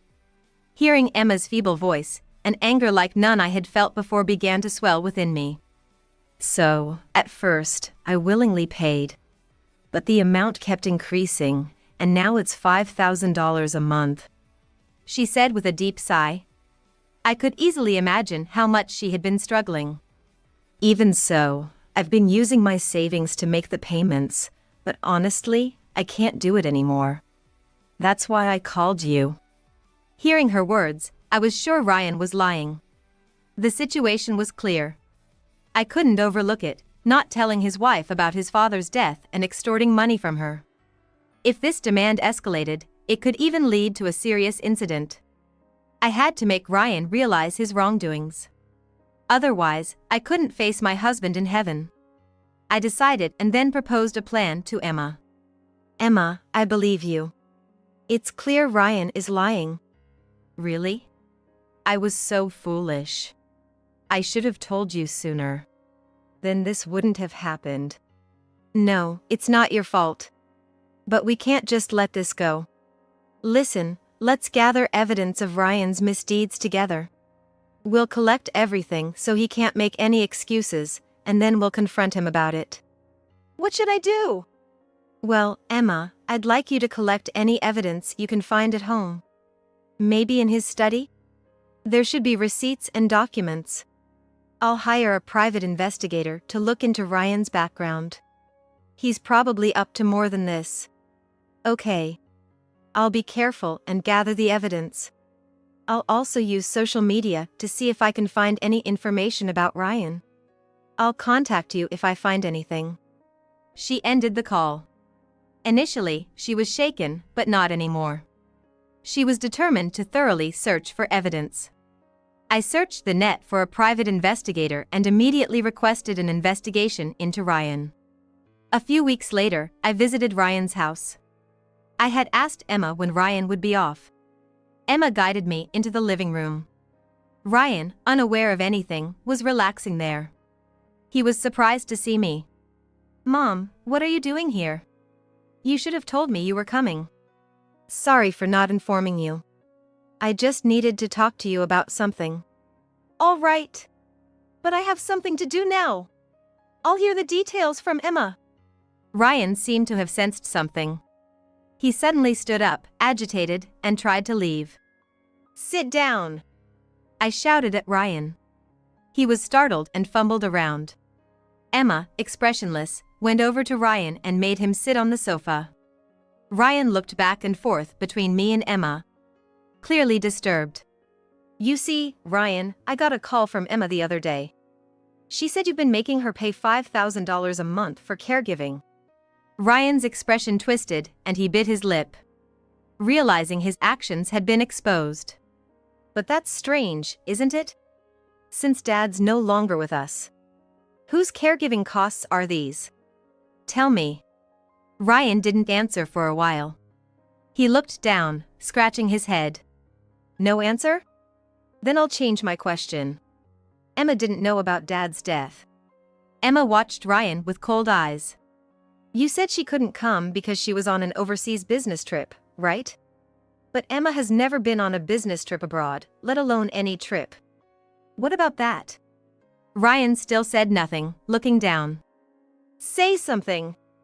I shouted louder than before, infuriated by Ryan's silence.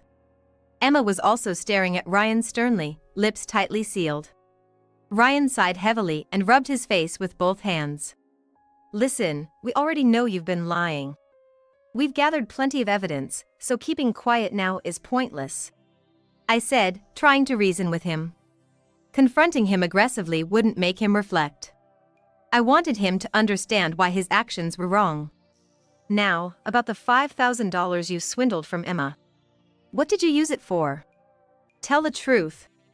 Ryan was silent for a while, but eventually, he began to speak weakly. I thought I'd use that money to start a business. My current job is tough, and I thought starting my own business would increase my income and allow me to work more freely. He mumbled. His eyes shifted left and right. I wanted to argue immediately, but decided to let him finish speaking. I know I did wrong to Emma and you. I was afraid to tell the truth because I thought I'd be opposed. I'm truly sorry. Ryan said and apologized. Good, you finally spoke up. Now, look at me. I said kindly.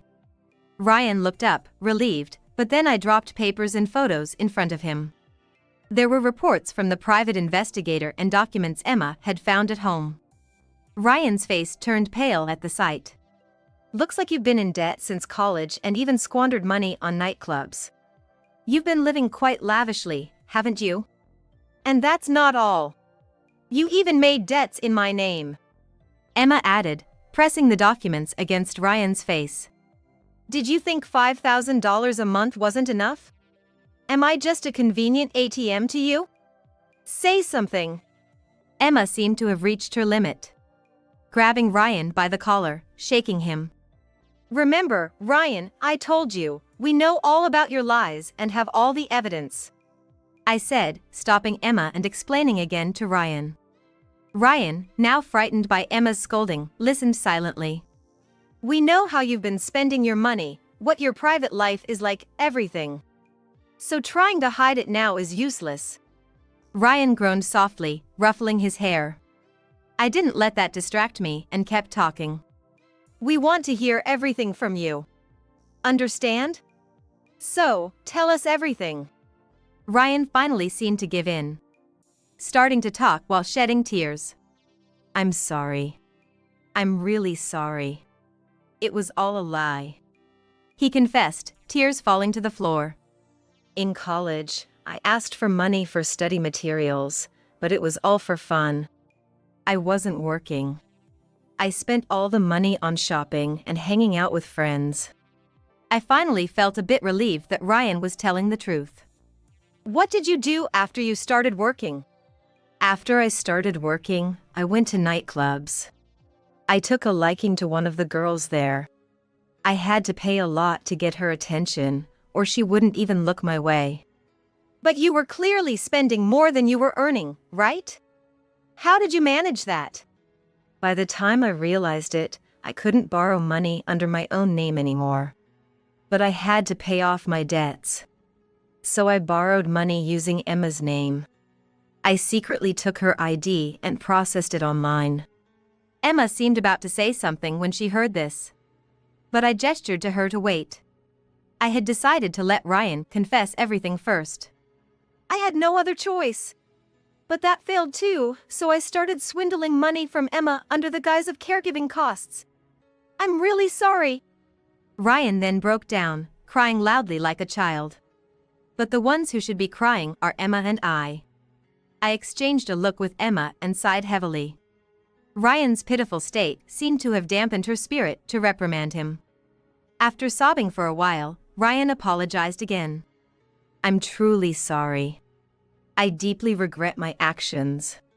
I won't do the same thing again. I swear it here. I'll definitely repay the money. Please forgive me. Ryan begged. But his words were hard to trust. He had been deceiving those close to him all along. It was obvious that he would repeat the same mistakes even if forgiven. Ryan, it's over. I can't trust a word you say. We never intended to forgive you from the start. But this isn't the end. Be prepared. An hour later, someone knocked at the door. Emma went to answer it. Ryan watched her nervously.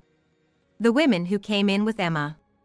Seeing their faces, Ryan gasped in shock. Ryan, you know these women, right? They're all your ex-girlfriends. You can't say you've forgotten them. You were their gigolo, weren't you? Emma glared at Ryan as she spoke coldly. How? Why are all of them here? We found out from Sally's investigation that you were gigoloing these women. I contacted them through social media to apologize, saying I wanted to sincerely express my regret. Despair filled Ryan's eyes, realizing what was about to unfold. Then the word spread. Thanks to that, all your ex-girlfriends came to support me. Now, ladies, please speak your hearts out. Emma's words were the cue to start. His ex-girlfriends began exposing Ryan's misdeeds. Ryan, red-faced, endured the barrage silently. Listening to them, I felt ashamed. How did my son end up like this? Where did I go wrong in raising him?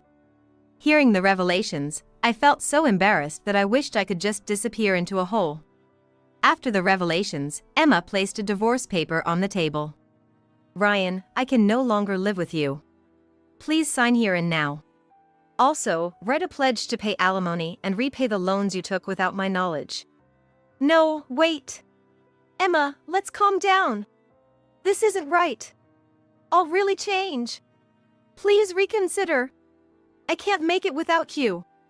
Ryan pleaded pathetically, but his ex-girlfriends collectively scolded him for his antics. There was no one on Ryan's side in the room.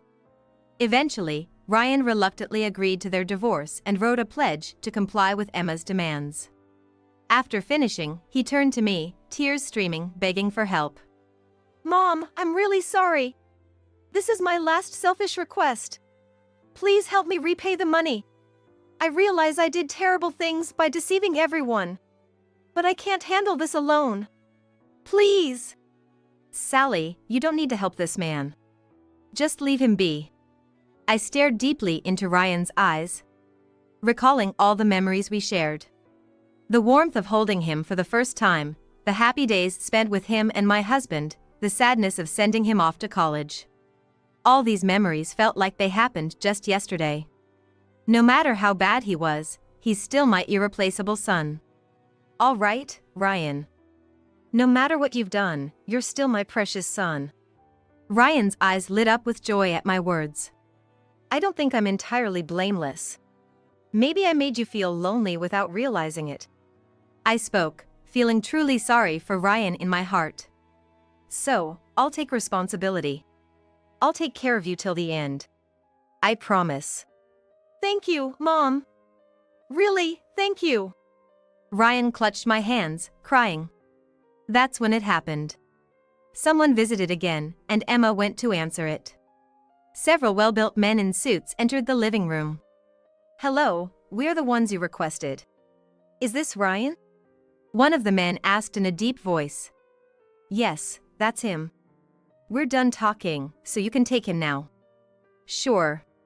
The men replied shortly and lifted Ryan by his arms. Caught off guard, Ryan screamed and struggled, but he was no match for their strength. Mom, what's going on? Who are these guys? Hey, stop!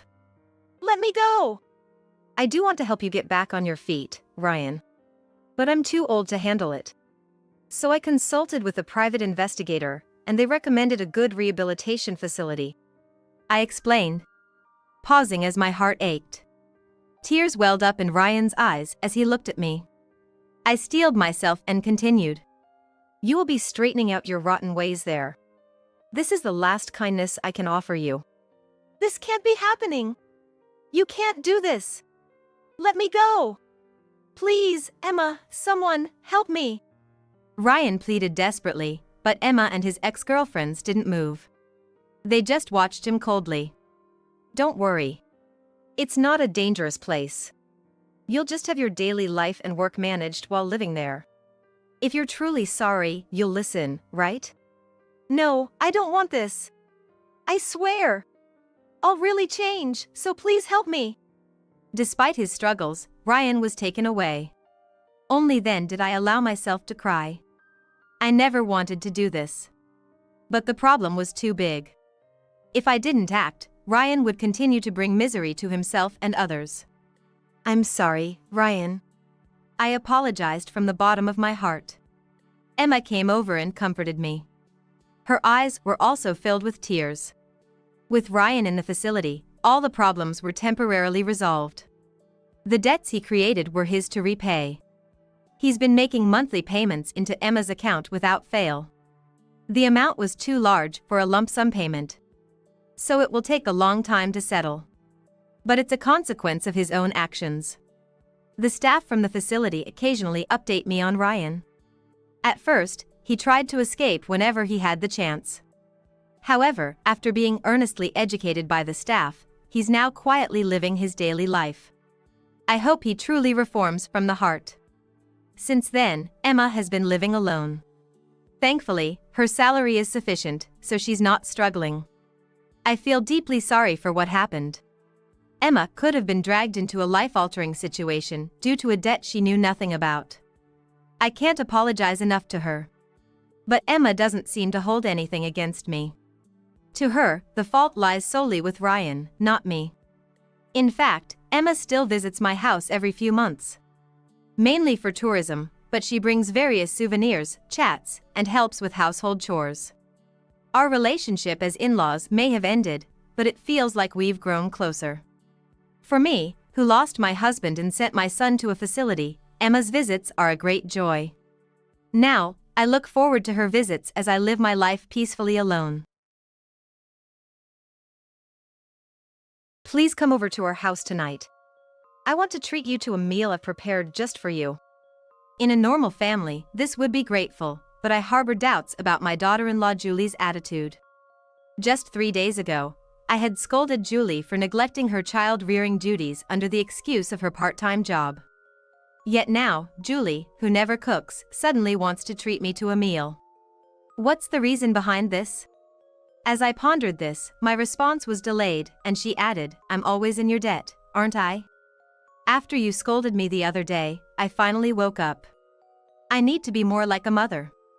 Well, if you've understood that, I'm happy. Despite my doubts about Julie's true intentions, I decided to indulge in her kindness. Julie greeted me with a smile that seemed almost too extravagant. "Welcome. Today, I've prepared fish and croquettes for you. Please, relax and enjoy. I even filleted the fish myself." Wow, that's impressive. It must have been hard for you, who doesn't usually cook. It was. I cut my fingers several times. Indeed, looking at Julie's hands, several of her slender, white fingertips were covered in band-aids.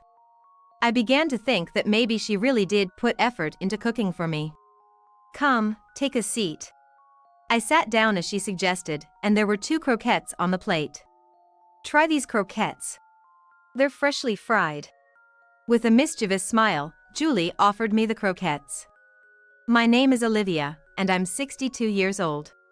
When I was 20, I reunited and married my high school classmate at a party. A year later, we were blessed with our son, Bob. After graduating college, Bob got a job at a local company and rented an apartment near his workplace for a shorter commute. At 30, he married Julie, a cute woman with a lovely smile, whom he met through work. My husband and I were looking forward to a bright future for their marriage, but soon after, my husband passed away. Left alone, I overcame my loneliness by turning my hobby of flower arrangement into a profession, opening a classroom in my home. Luckily, I had plenty of students, so I was able to support myself financially. The newlyweds were both working, so their meals often relied on dining out, but they seemed to manage well by cooperating in household chores. Feel free to come over for a meal sometime. Thanks, Mom. We'll visit when we have time. Even though they were busy, I kept in touch with Bob and Julie, often over the phone. 2 years after their marriage, Julie gave birth to their first child, Sophia. She quit her job to focus on child rearing. Since her parents lived far away, they couldn't visit often. Concerned about her handling first-time parenting alone, I frequently visited to help. If you ever need help, just tell me. I'm always grateful for your help. Supporting Julie's parenting was also a source of fulfillment for me. Bob, despite working late, always made sure to see Sophia before bed and took care of Sophia whenever he was home. But being a new dad, he was often unsure about childcare, and either Julie or I would step in to calm Sophia when he cried. I'm not good at this. I need to study parenting more. No one's perfect from the start. You learn as you go. It's not just the child who grows, but the parents too. Wow, you're so insightful. Julie said that with a big smile on her face. As Sophia turned 3 and Julie found more free time, she started working part-time again. Don't push yourself too hard. Do what you can. I said this out of concern for Julie, but Julie shook her head. I want to contribute to the household income for Sophia's sake. Sophia is in daycare now.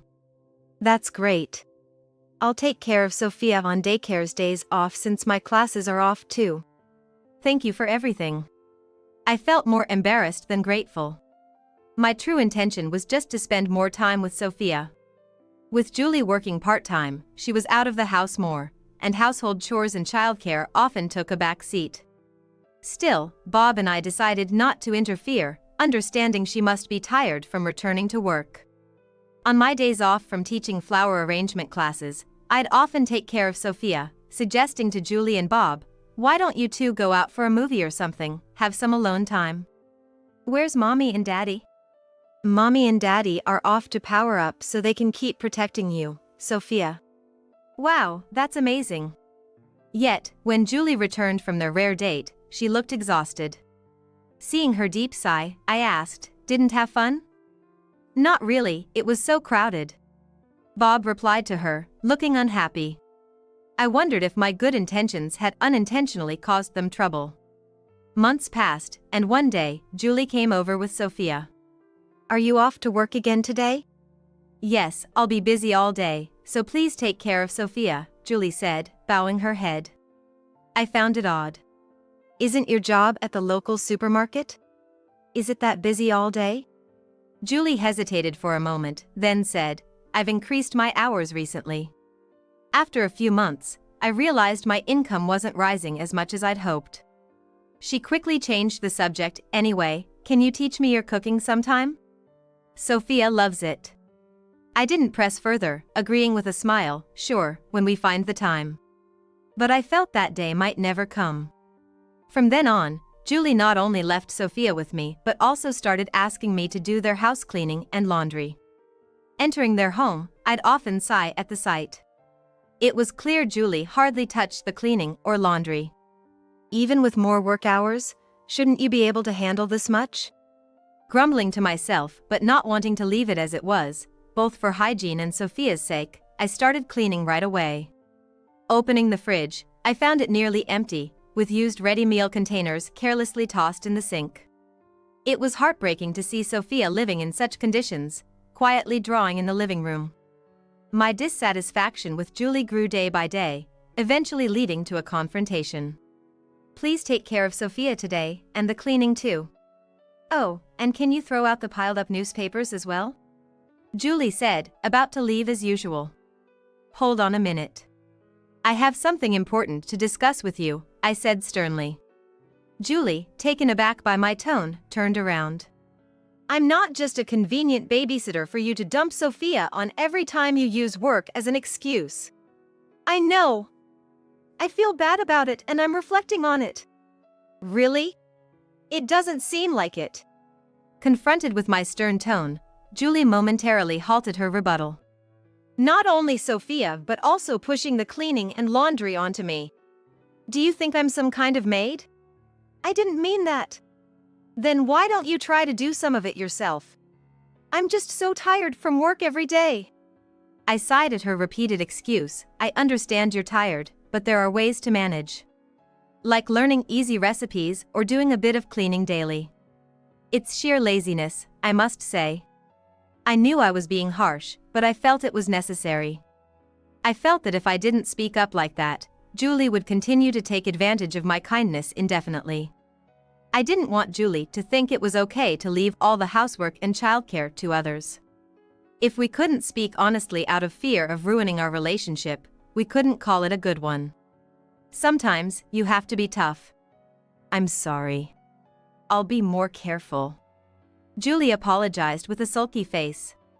That night, I called Bob, timing it with his return from work. I spoke harshly to Julie about taking responsibility for the household and childcare. Did she mention anything to you? No, nothing. But why say such things? That's between me and Julie, not something for you to interfere in.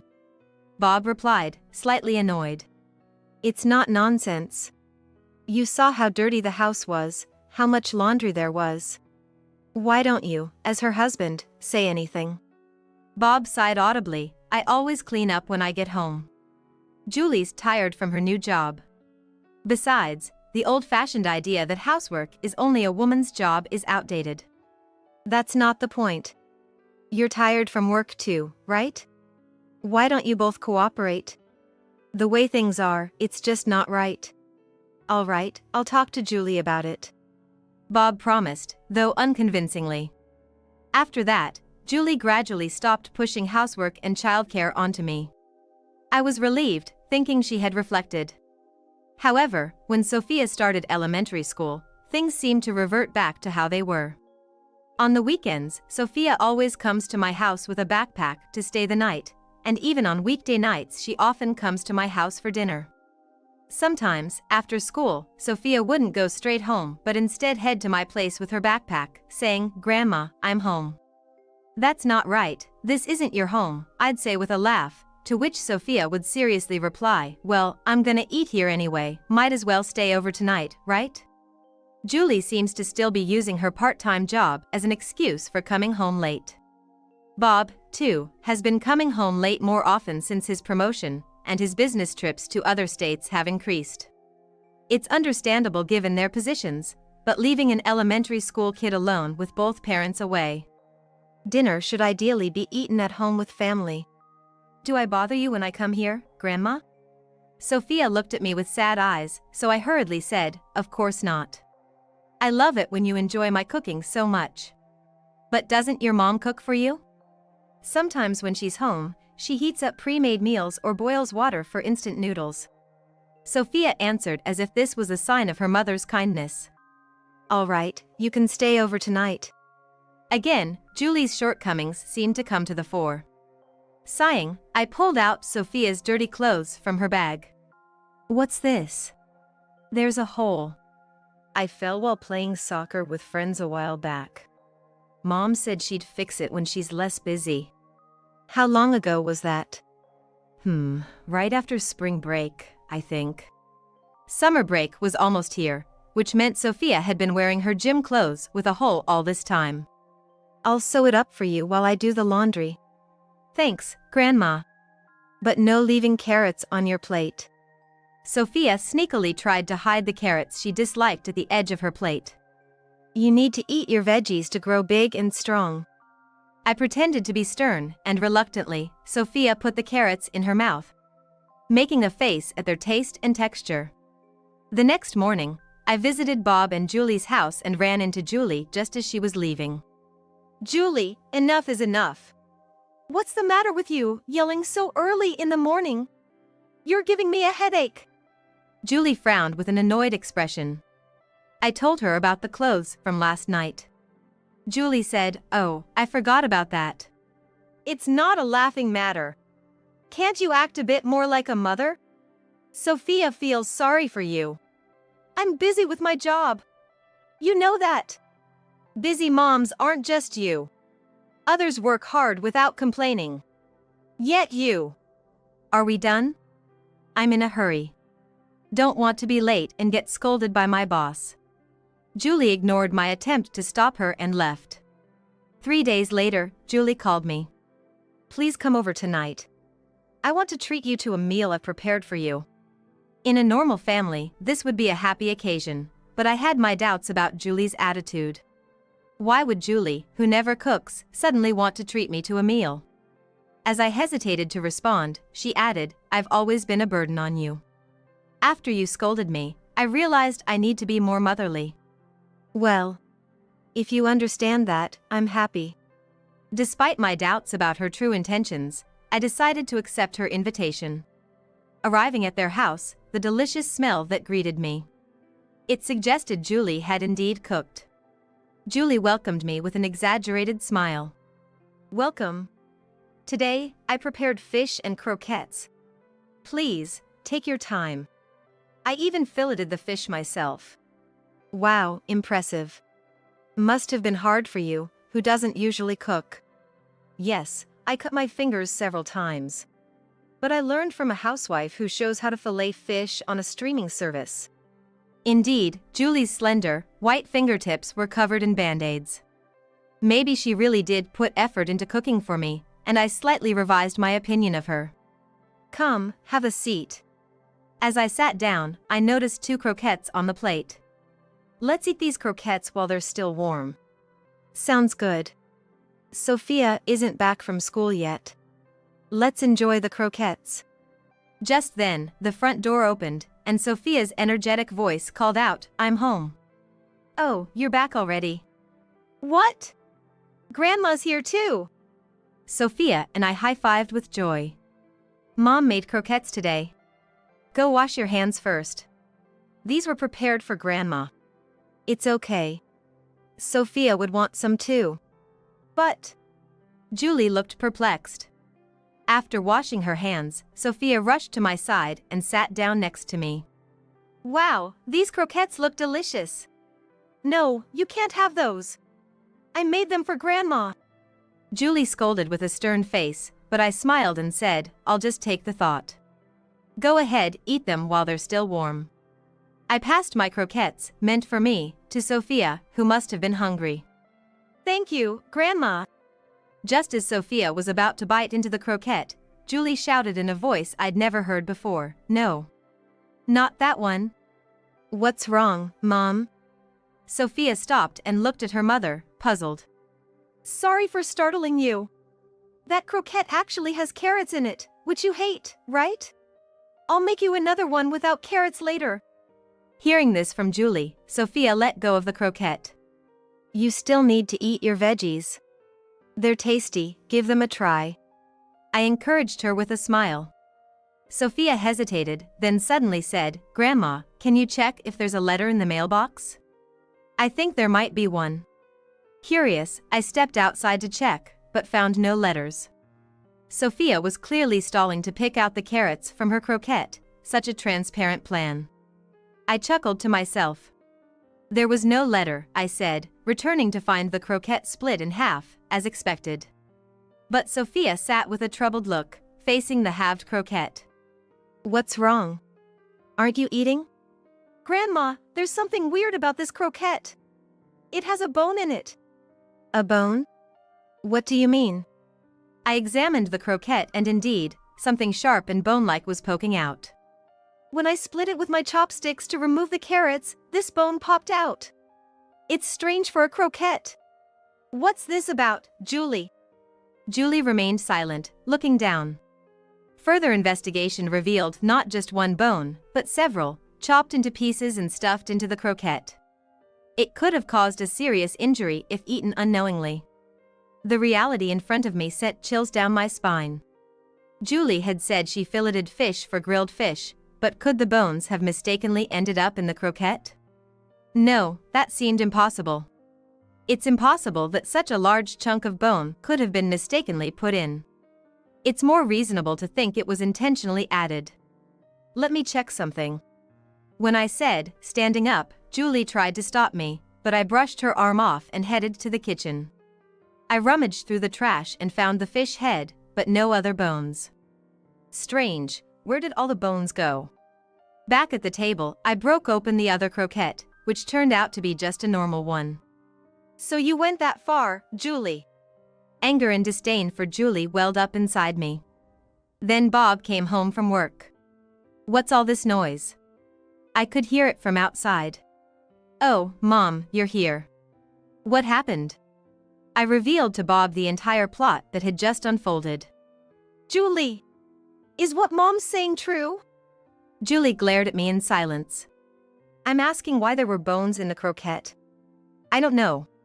Maybe the bones from the fish I filleted earlier stuck to my hands by accident. Julie's desperate excuses continued. It wasn't just a few small bones. How could such large chunks accidentally end up in there? And why did you try so hard to stop Sophia from eating that particular croquette? But You can't answer, can you? You knew about the bones in that croquette. I pulled Sophia close and glared at Julie. If Sophia had eaten that unknowingly, it would have been disastrous. Are you even fit to be her mother? It's not like that. It wasn't Sophia I hated, it was you. Julie's confession followed, cornered and loud. The room went silent for a moment, then I smiled slyly. You just gave yourself away. Julie's face showed immediate regret. The bone-filled croquette was meant for me. The other one was fine. So, you really hate me that much? Is this true, Julie? Why would you do something so foolish? Bob interrogated her. Julie then feigned fear. I'm sorry. I've been enduring your mother's bullying since we got married. But I never told you because I didn't want to worry you. What are you talking about? I had no recollection of such behavior, but Julie went on to claim, even when I come home tired from my part-time job and try to take a break on the sofa, you immediately demands, start cooking now, or clean the room. You show a completely different face when Bob is around, like a demon or a devil. She portrayed me as if I were some kind of monster. That's not how it was. As I was bewildered, Sophia tugged at my sleeve. Mom's lying. She always comes home late and tells me to eat at Grandma's. I've never seen her cook at home. She does nothing. Grandma did everything for me. Hey, don't talk nonsense. Julie yelled, face red, as her child revealed the truth. So that's how it was. I was always busy with work and often came home late, so I didn't know about home. I never imagined Julie was such a terrible mother. I'm sorry, Sophia, Bob said, stroking Sophia's head. People who work part-time usually consider their family situation, right? Yet you're always busy? Do you need mom's help every day? Bob asked skeptically. Sorry, I lied. My part-time job ended early, but I was stressed from the unfamiliar work and wanted some time to unwind. You were so kind and caring, I took advantage of that. I'm sorry, I was wrong. I'm reflecting. Julie's demeanor suddenly turned meek. You promised to talk to me about any problems before we got married, remember? I'm sorry, Bob. No, it's my fault too. I used work as an excuse to dump everything on you. I'm reflecting. So, promise me you won't do such foolish things again. Thank you, Bob.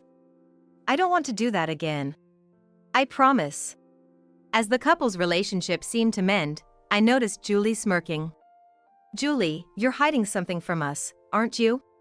What are you talking about? I'm not hiding anything. I've reflected on my past actions and decided to live for Sophia and our family. You're having an affair, aren't you? I confronted Julie with the fact I'd kept to myself. Julie's gaze wandered as she retorted, "Don't say such ridiculous things." That's enough, Mom. It's cruel to accuse Julie like that when she's already repenting. Bob interjected, taking Julie's side.